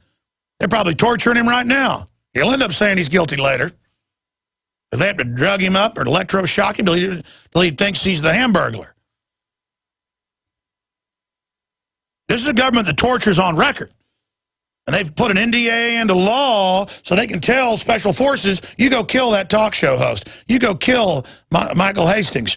You go kill him. And you got the president's authorization right here. Yes, sir. What they don't tell you is they're going to kill you next.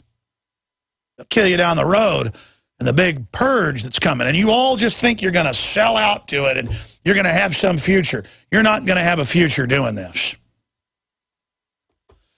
So I'm beyond you. I mean, that's really the best part about this is I don't care what you scum think about me. I don't care what you do to me. I'm committed, and I know who you are, and I see you are. And by the way, I can smell you. I can smell your spirit, and boy, it doesn't smell good. They say angels smell like milk and cookies. You smell like a dead rat stuck in the ventilation system. You look even worse. Look at you people. Pathetic. I'm so glad I'm not you. I'm so glad. Thank God I'm not you. Thank God. Hallelujah. Be right back. I tell you, we got some great audio editors around here, but the folks that did that at that affiliate are just amazing. You guys like that? I like it. I am a love machine. You know, that's what happens. I do this too much. 3 hours a day, running this whole thing. I just start flipping out. Because, I mean, I know they killed Pat Tillman. It's on record. I know they did the underwear bombing. We know the federal agency that got him on the plane. We know they run Al-Qaeda now. We know they're putting poison in the water. We know they're trying to break down the family. I mean, turn on the news. That's globalist propaganda. Turn on a sitcom. All that anti-family stuff. I mean, this is sick. And it's just, I can't believe they're running all over us and we're putting up with it. And I can't believe Media Matters, run by the White House. Because I've seen their own internal videos they've put out, a bunch of college kids under White House people. You guys really have signed on to basically like Adolf Hitler? And you're like, oh, no, we're fighting the right-wingers. Yeah, right, sure, yeah, right. I mean, just such flaming authoritarians. And I just hope you enjoy what happens to you and your family at the hands of this. Remember, you know, when your mom's 45 and gets diagnosed with cancer, and or you have a kid and they get the second round of shots and never talk again, you'll become a listener then. I can't tell you how many radio hosts, TV hosts, government people, FBI agents, billionaires, you name it, hear the show, laugh at it, and then get set up, or their kid gets brain damage from a shot, or they notice both their neighbors' kids have cancer, and then their wife gets it. I mean, look, nobody's getting out of this, okay, unless we turn around. That's what I'm telling you. There is no giving in to this. There is no selling out. It's like jumping into a pit of rattlesnakes and going, I'm gonna make a deal with them. There's no making a deal with this, folks. And I've said that a trillion times, but it just comes back to me that I have gone kind of crazy, though. I mean, the stuff I talk about is real and true, but yeah, it's gotten to me. It's gotten to me, too, to just watch most people just go on by in a trance like it's no big deal. Let's go to your phone calls. James in Kentucky. James, you're on the air. Welcome, sir. Oh, thank you, Alex. First-time caller. I really appreciate it. Just a few things. I'd like to make a comment and then ask you a question after this. I'd like to see you do more mainstream TV. You know, I think that'd really help out, you know, to get the word out there. I know I learned about you on History Channel when you did that show at Brad Meltzer. So I think that would just be huge to really opening things up and getting people to know things. Here's the deal. If I do a Brad Meltzer thing, it's 2 days, you know, go to Bohemian Grove again, or I do that show on Masons, it's 1 day. Or if I mean, I've been on a bunch of shows. They offered me a Travel Channel show, and I said I couldn't do it, even though that was only a few weeks to shoot the season. Just because I've got to do the show, all this, just to keep this running. I mean, you understand, you can only serve so much. I can't do it all. It's kind of like I can't have two families. You know, I've got to, like, focus on what I'm doing. Yes, sir. I would take whatever opportunity you could possibly in the future. I just think that's huge, you know, towards getting the word out there.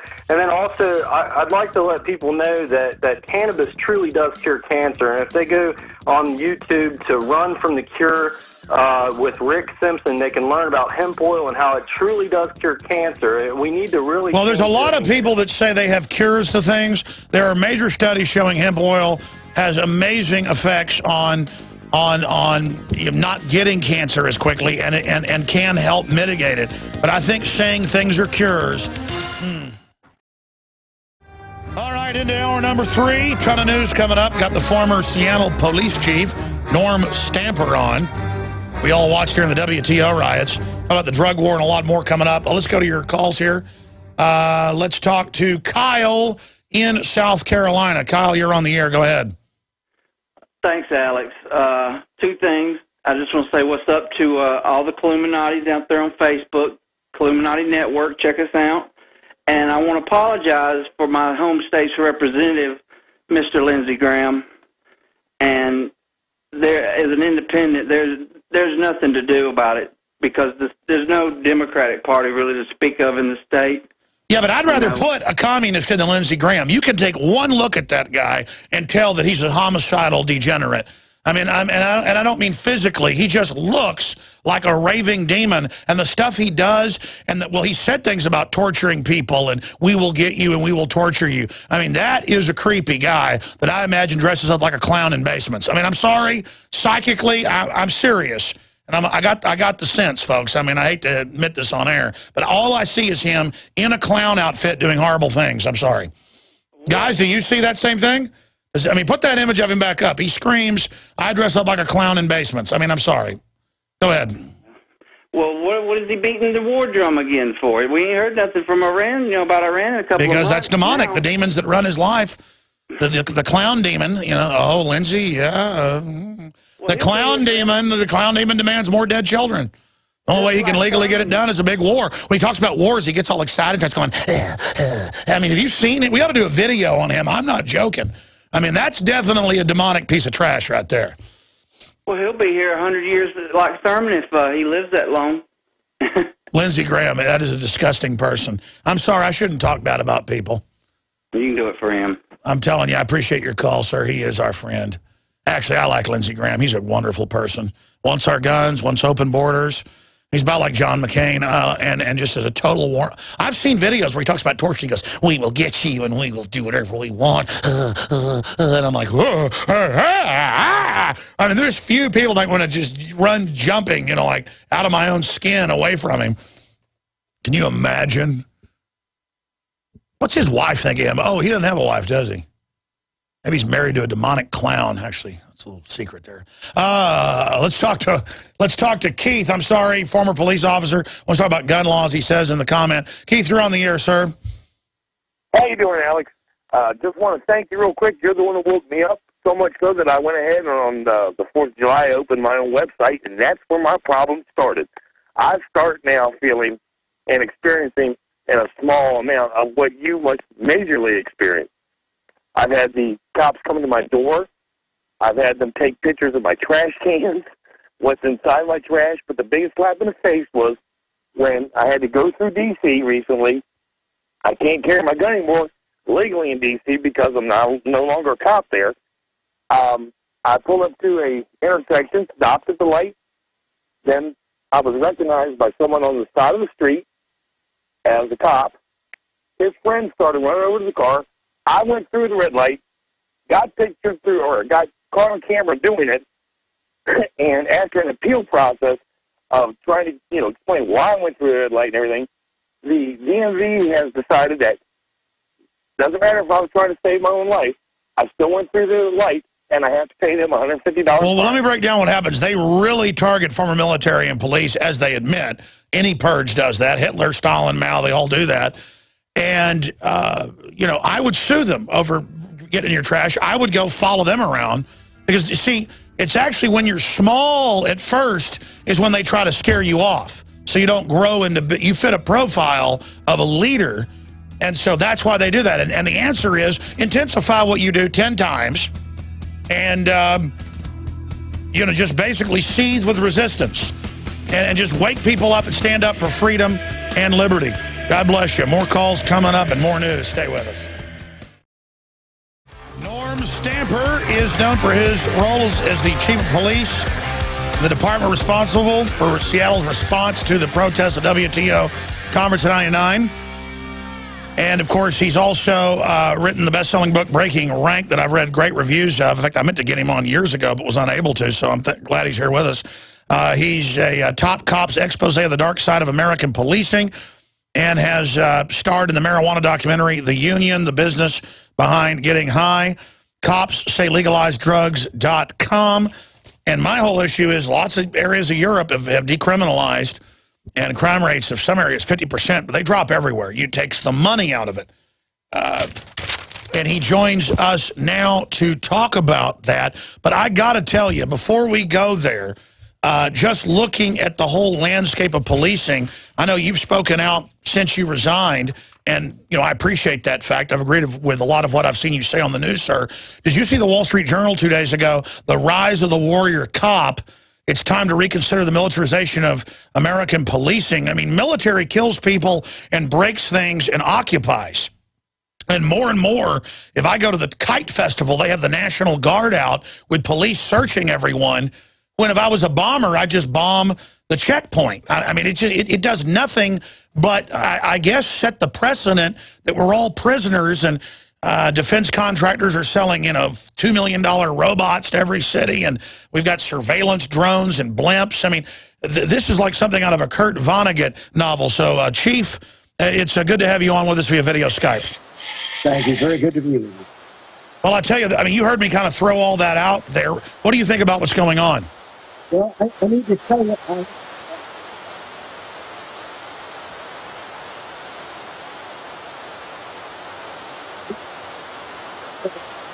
yeah, we've got a Skype problem with the police chief. We've had a Skype problem with the last few guests, and we're going to get him connected via phone line right now. But we've got a routing issue with our system, and we've established that now, that's going on.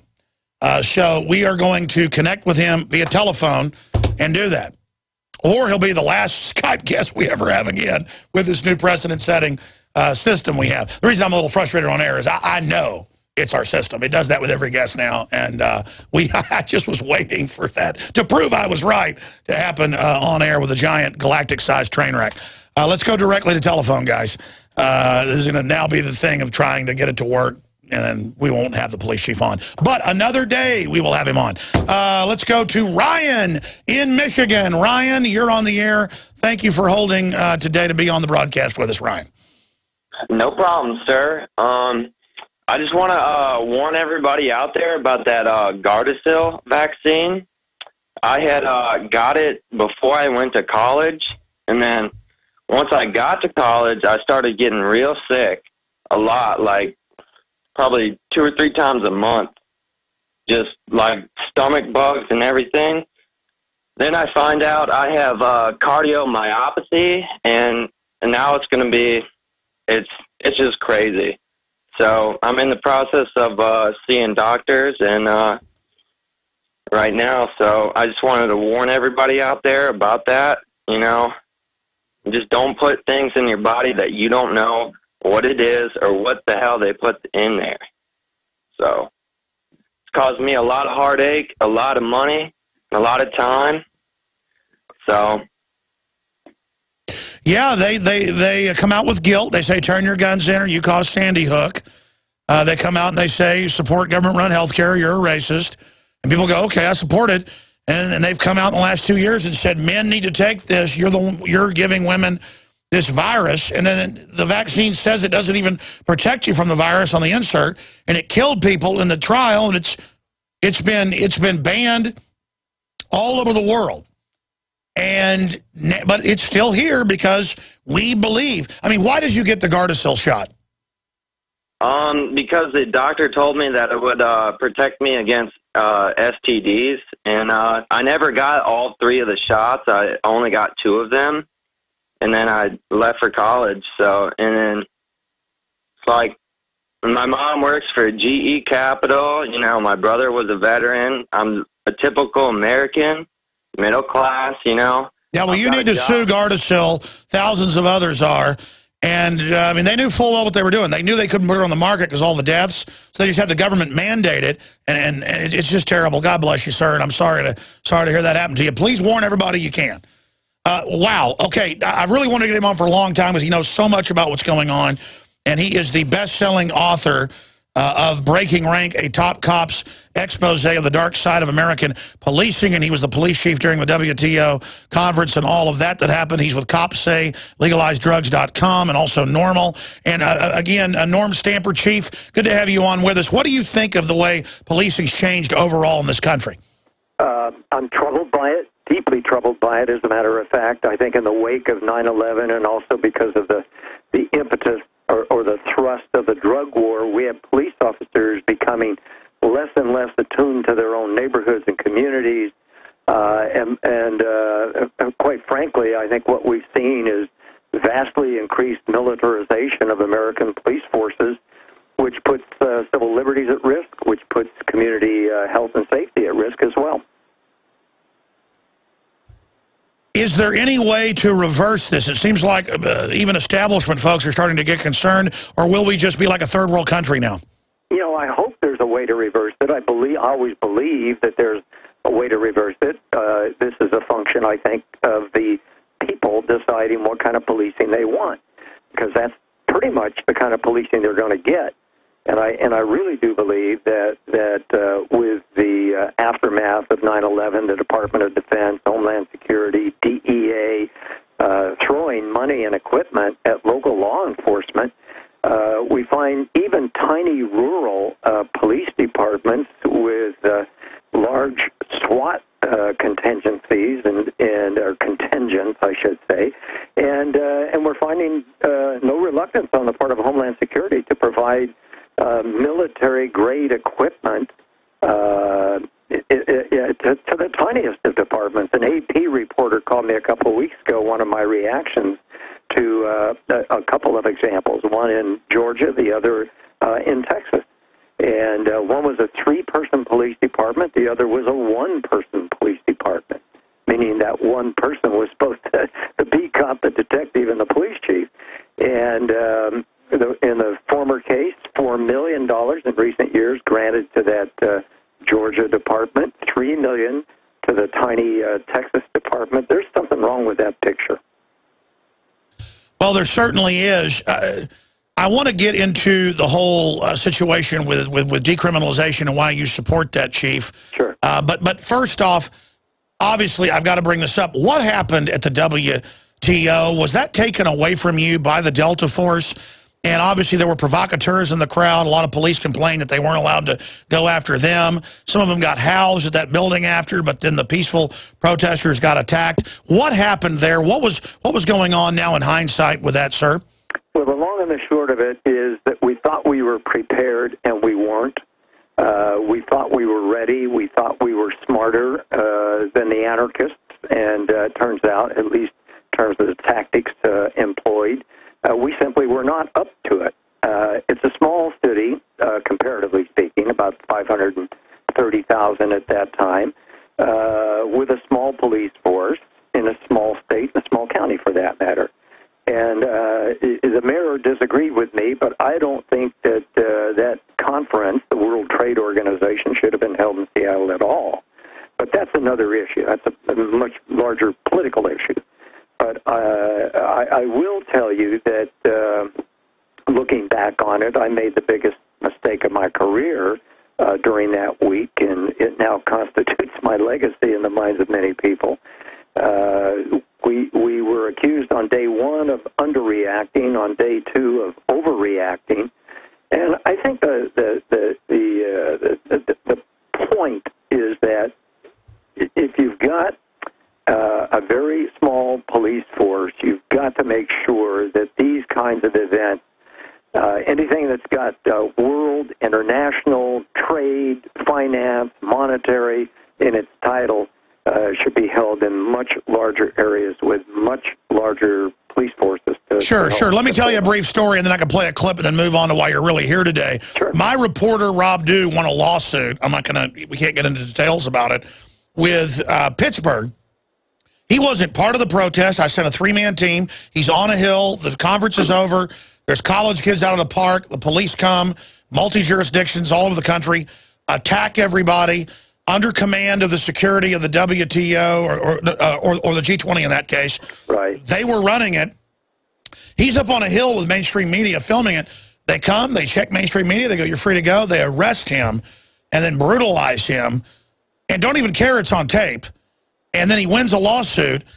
Where does that come from? We have video of girls on bikes at the university, not even part of anything, being hit and knocked off their bike, and then the cop hits her in the head, assault with a deadly weapon for no reason. What is going on when we see these images of what's happening to the culture?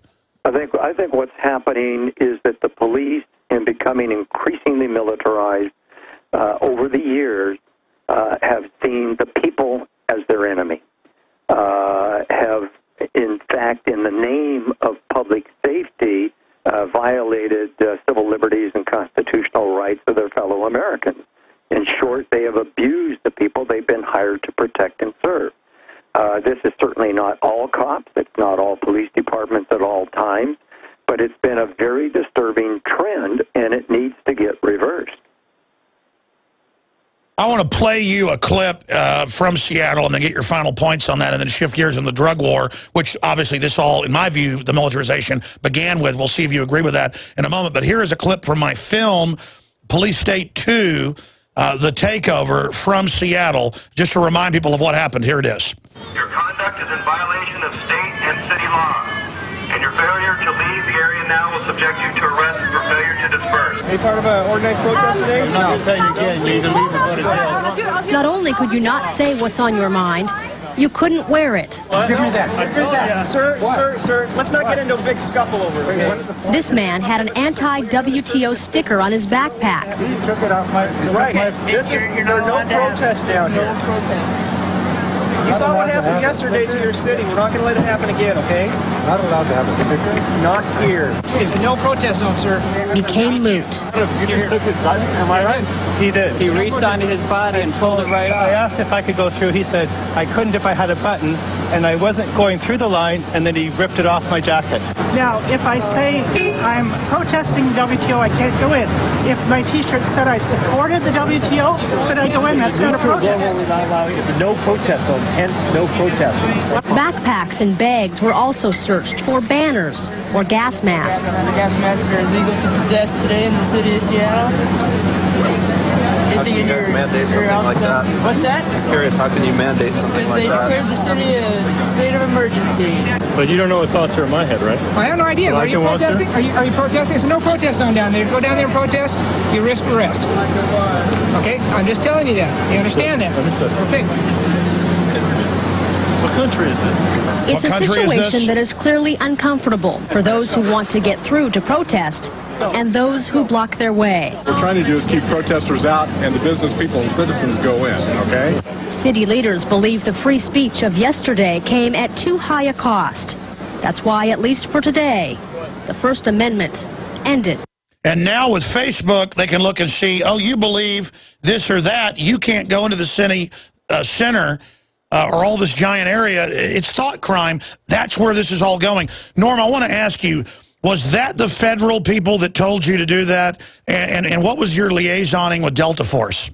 The answer to your question, Alex, is no. The city of Seattle was responsible for this. We had spent 11 months in planning and preparation. We, of course, had liaison with the Secret Service because Clinton was coming to town to address the WTO. As was Madeleine Albright, Secretary of State and the country's chief trade negotiator, and so we had a lot of federal dignitaries coming to town. But I will tell you that this was a city and state operation, and it was not our finest hour, to say the least. I only bring it up because what we see there now is the norm all over the place. And I just read, and I talked to some police officers off record, they said Delta Force was basically in charge. Were you told not to talk about Delta Force? Absolutely not.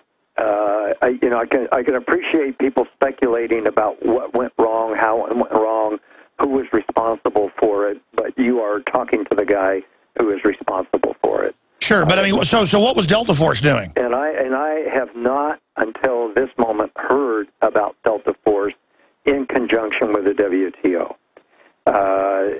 That means you can either paint me as naive or as somebody who's giving you honest answers to who was responsible for what went on that week. Sure, I understand, but the feds would tell you what they wanted and then you would try to work with them?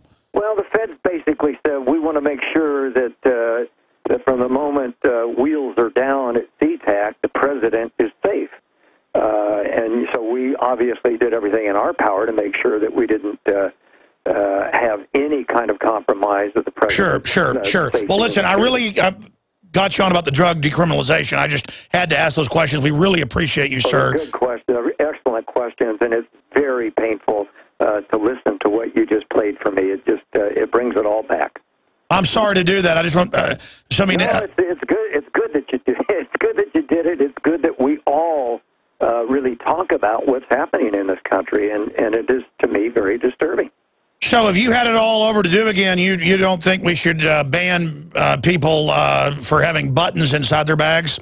You know, that's about as un-American as anything I can imagine.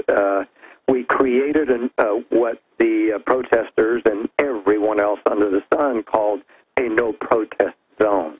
We just called it a curfew area, and you know, it is shades of Kurt Vonnegut.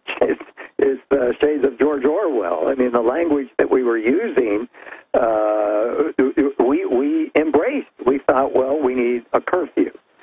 We need a zone in which, because of the violence that had erupted, principally the result of the anarchists, but also some of our own actions, we needed to do this. And on reflection, we did not need to do it. And sure. You know, I'll live with that mistake for the rest of my life. Well, wow, we really appreciate your work for trying to keep this a free country, and especially hearing it from your well-experienced, educated perspective. Again, we have the former police chief of Seattle joining us right now. We're also going to talk some about his book. Norm, let's get into, though, the drug war. I mean, more drugs than ever, more police state than ever. What do we do about the drug war? Well, we end it. We end it yesterday. We never should have started it. It was destined to fail. And it has, in fact, over the past 40 years, been a colossal failure. It has been an obscenely expensive war, $1.3 trillion spent since Richard Nixon famously declared drugs public enemy number one and declared all-out war on them. What do we have to show for it? Well, in addition to the literally tens of millions of Americans who have been incarcerated for nonviolent drug offenses over the last 40 years, drugs are more readily available today at lower prices and higher levels of potency than when Nixon declared this war. Every president since him has signed on to the war. Every one of them has, you know, statements of the present administration notwithstanding, every one of them has just as vigorously as the previous president prosecuted this war. And it has been terribly damaging to the entire country, to our economy, to quality of life, to neighborhood safety. It has fomented unprecedented levels of violence in Mexico and throughout the world. And we're the four-star general, Alex, in this war on drugs. It is time for us to acknowledge the huge mistake we made and end it. Replace prohibition, which is a corrupt and bankrupt model. It can never work, never has, never will. Replace that prohibition with a regulatory model. You know, a wide variety of ways to approach regulation, but something akin to what we did with alcohol seems to me to make the most sense. Absolutely. I mean, alcohol kills far more people than even the scourge of drug abuse. And these people really are victims that have a disease. Why are we throwing them in jail? Or just casual users of marijuana. Obama promised he was going to, you know, leave everybody alone. From what I've read, he's done triple the raids on the dispensaries that Bush did, but I guess he has left cover. I think it's disgusting. I think it's disgusting, too. You're probably aware that my successor in Seattle was Gil Kurlikowski, who is now the Obama administration drug czar. And that's two ex-chiefs out of Seattle who could not be further apart on their views about the drug war. You know what's funny? I read about how they keep nonviolent people longer than violent. I guess nonviolent do make good prisoners. The private prisons make money. I see where these private prisons are getting laws passed to guarantee occupancy. This is a really dangerous scenario. I think it's unconscionable. I think it's immoral and arguably unconstitutional and illegal. If you think about it, every time a private corporation builds a prison, builds a cell, they need to fill that cell. You know, Norm, I know you only had 20 minutes with us. Can you do 5-10 more to finish your point on the side of the break? I sure can. Right, because we got you a little bit late and had a technical problem. Thank you so much. We'll see if we can get him back up on Skype as well. Norm Stamper on with us. I couldn't agree with this guy more on the whole police state and drug prohibition. We'll be right back to get his comments on that and then your phone calls. The drug war has been a great success for the defense contractors. It's been a great success for the federal government, expanding its power. It's been a great success for bureaucracy, but it has been an absolute nightmare for this country. We consume more drugs than any other nation on earth. You look at the statistics, it is just dumbfounding. And if you look at free market, it's because we have drugs illegal.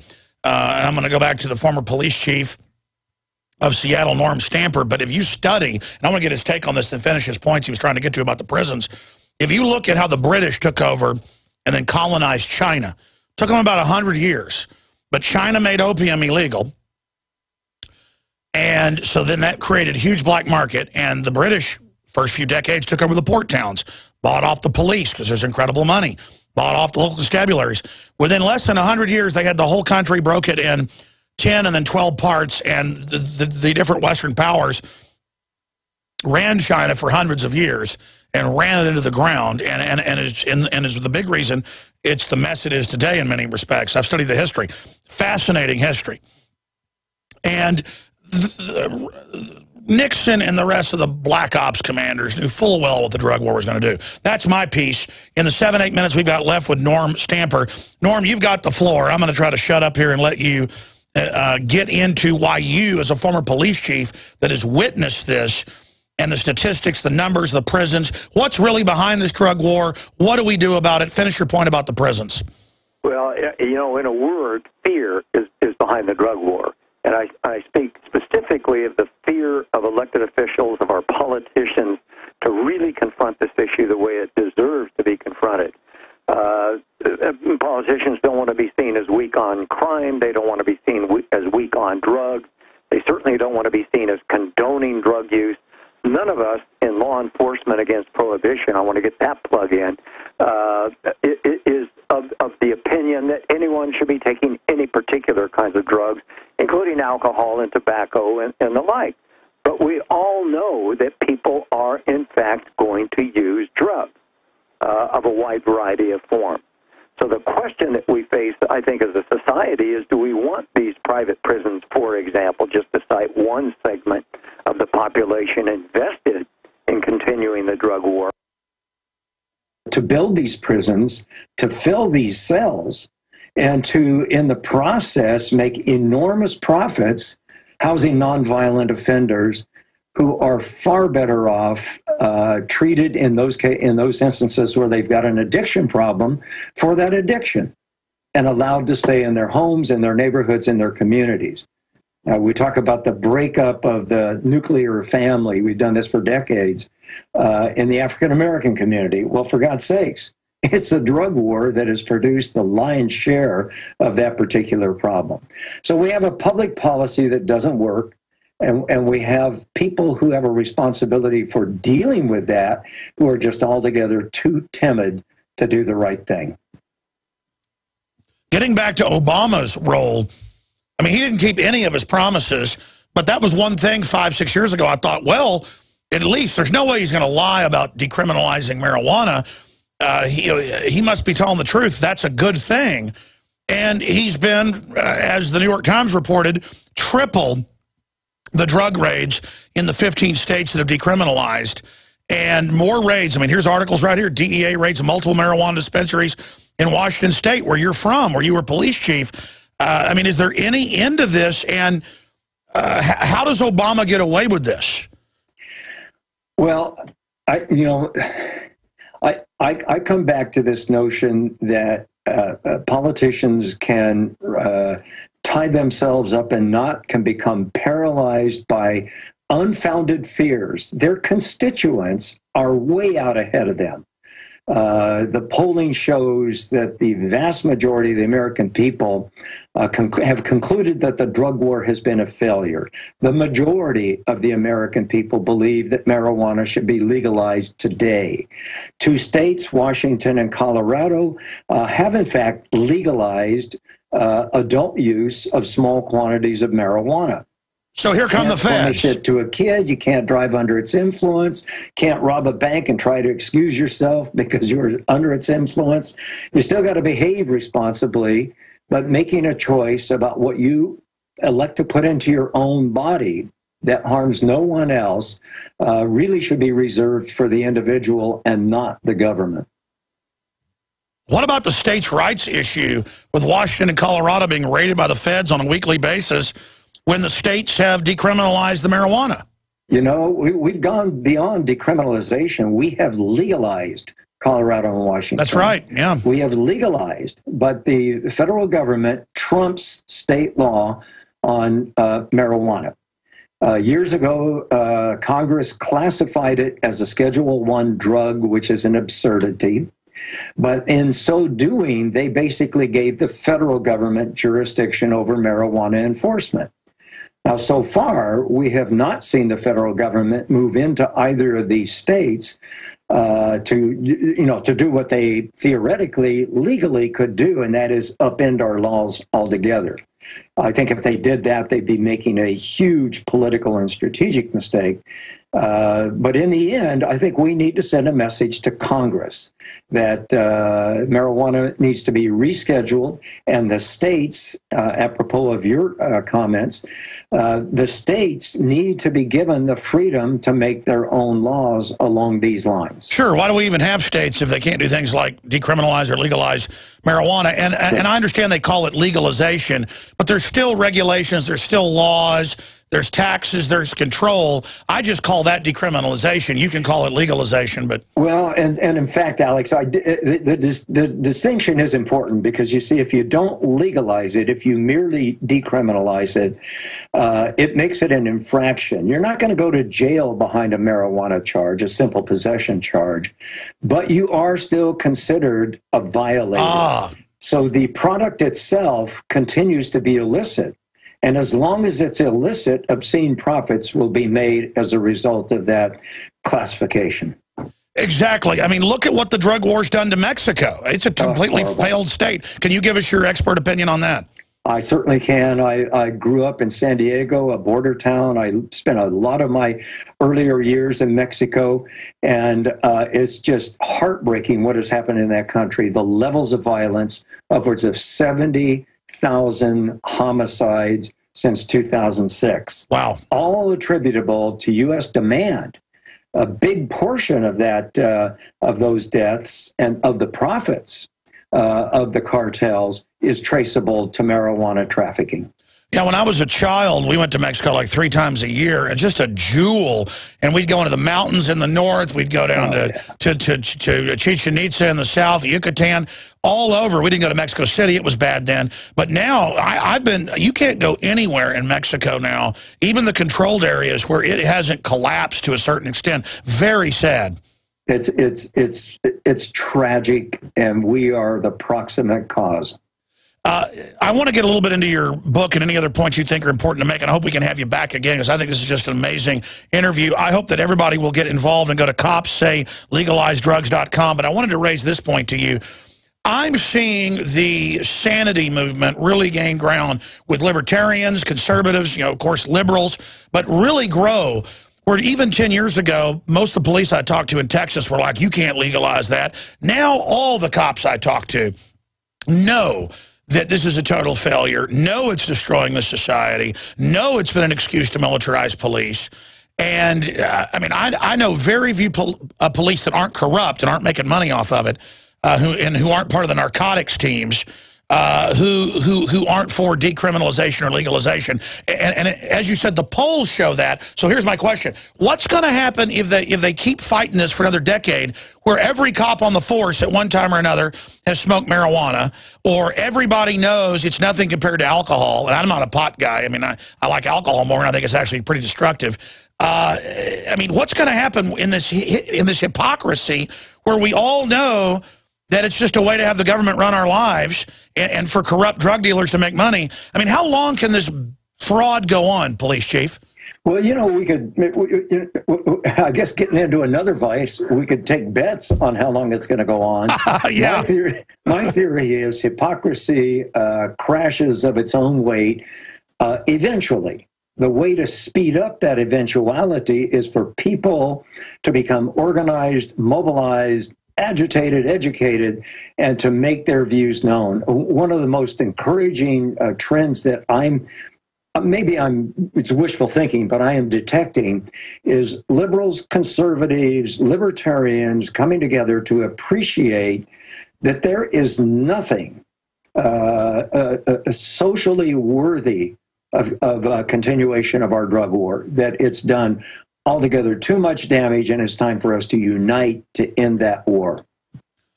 Absolutely. If you had to take bets on it, I think it's going to be, I think in the next 5 to 7 years, I think it'll totally collapse. But then what are the big banks going to do that are busy laundering the proceeds across the board? Well, you've got money laundering, you've got the private prisons, you've got the drug enforcement industry. These are all influences and forces in our society and the structure of our economy who are tied to these profits. They're going to have to use their imagination. They're going to have to buck up and recognize the value that will come from ending the drug war. And I personally believe that is going to happen, whether they're forced to come to that conclusion or they simply muster the spine and the honesty to say, I've known for a long time that this is foolish. Absolutely. A few minutes, then we'll let you go. I know you're a busy man.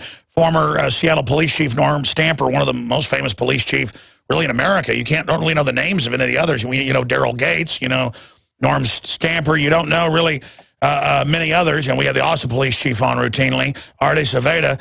But expanding on this, Norm, your book, I was mailed 2 or 3, 4 years ago, whenever it came out, I was mailed a magazine that had an excerpt of it and thought, wow, and read part of it on air. I meant to get the book and read it. I don't normally put plugs out for books I haven't read, but it seems like it had a lot of really good knowledge. I know it sent shockwaves through law enforcement, and a lot of police chiefs responded for or con. But Breaking Rank, a top cops expose of the dark side of American policing. Spend a few minutes plugging your book and crystallizing what the dark side is. Well, the dark side for me is all those isms that we hear about that can be reduced to arrogance or to bigotry, and the tendency to continue doing things that we know are failed policies. And that runs a pretty good gamut. Our approach, for example, to domestic violence. I personally believe that violence in the home is a precursor to pretty much all other forms of violence. The drug war I've mentioned, we've talked about at some length. I think we also need to take a look at the increased militarization, irrespective of the drug war, that finds its way into the policies and the procedures and the practices. The police response, for example, to the Occupy movement produced a number of very disturbing images. And I'm thinking, you have to police these events. You certainly have to ensure for the public safety of everyone. But when we overreact to these situations, we essentially render ourselves, I think, un-American. I also believe very strongly that we need to look at other so-called victimless crimes, at consensual behavior between adults that harms no one, and that winds up being subject to American criminal justice laws and the criminal justice system. So it's a book with 30 different chapters and 30 different topics, each one at least marginally different from the previous and the following. Well, I want to read it. And, of course, you have your own site you haven't plugged. It's normstamper.com. I do. All right. Well, we really appreciate your time today, and I totally agree with you on the whole drug war. I mean, it's not even agreeing. It's just an admitted fact. Even the Mexican government's saying they're going to have to decriminalize. Even though they love laundering the money, they love being paid off, they're not going to have a civilization if they don't stop this. And I really see us going the direction of Mexico if we don't turn it around. And I appreciate your courage to say that the Seattle thing was wrong. And in hindsight, you don't hear that from a lot of folks, but that's the mark of a real humanitarian. Any other tidbits, police chief you'd like, the former police chief of Seattle, you'd like to add for folks?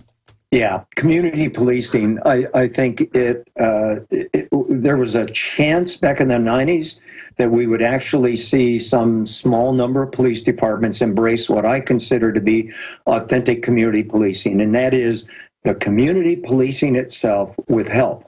A lot of help from the police naturally, but other organizations as well.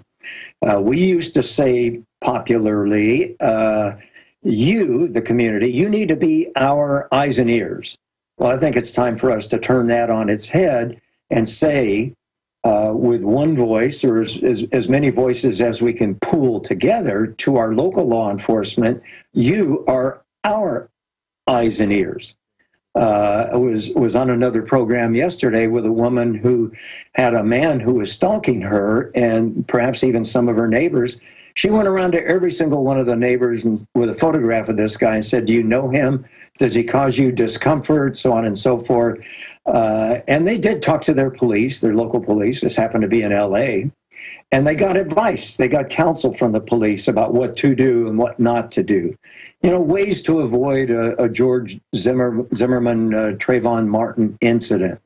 By the community becoming organized and mobilized and making decisions about how they want to achieve public safety in their own neighborhoods. Well, exactly, because when you have the police militarized, it turns into an occupying army. They then have an attitude that they don't like you, you don't like them.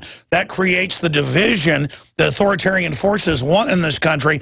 And then I see fake community policing that just becomes secret police stuff versus police really assigned to an area where there's humanity and you know them, and so everybody treats each other like humans. That's exactly it. That's my dream for policing. Well, that sounds like almost like the old-fashioned thing. I mean, yeah, it's, you know, sometimes I myself included, we get romantic about the old beat cop days, but there was so much to recommend it.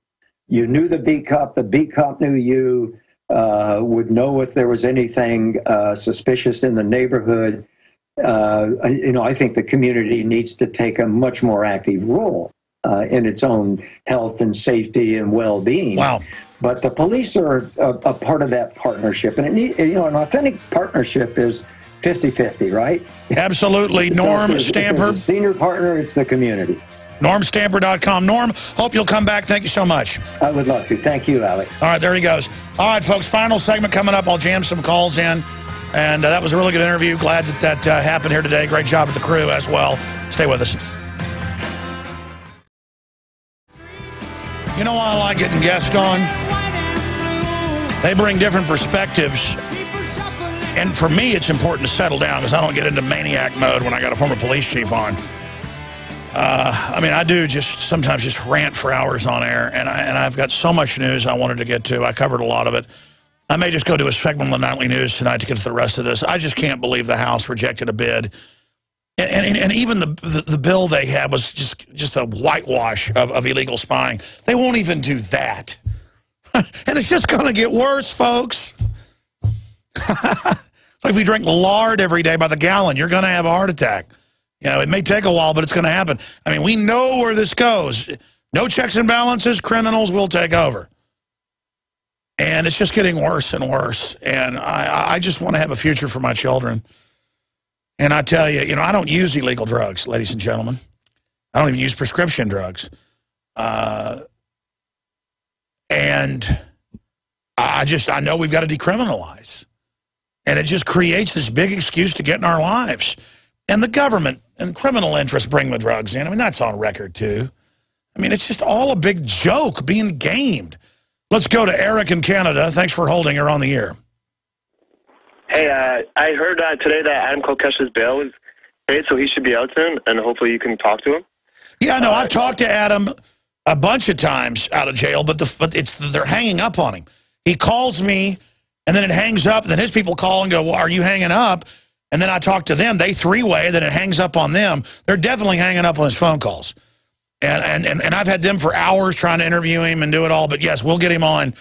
The guy, again, arrested, folks, for loading a shotgun in D.C. in defiance of the unconstitutional law that was overturned 5 years ago, D.C. versus Heller. You heard he was bailed out today?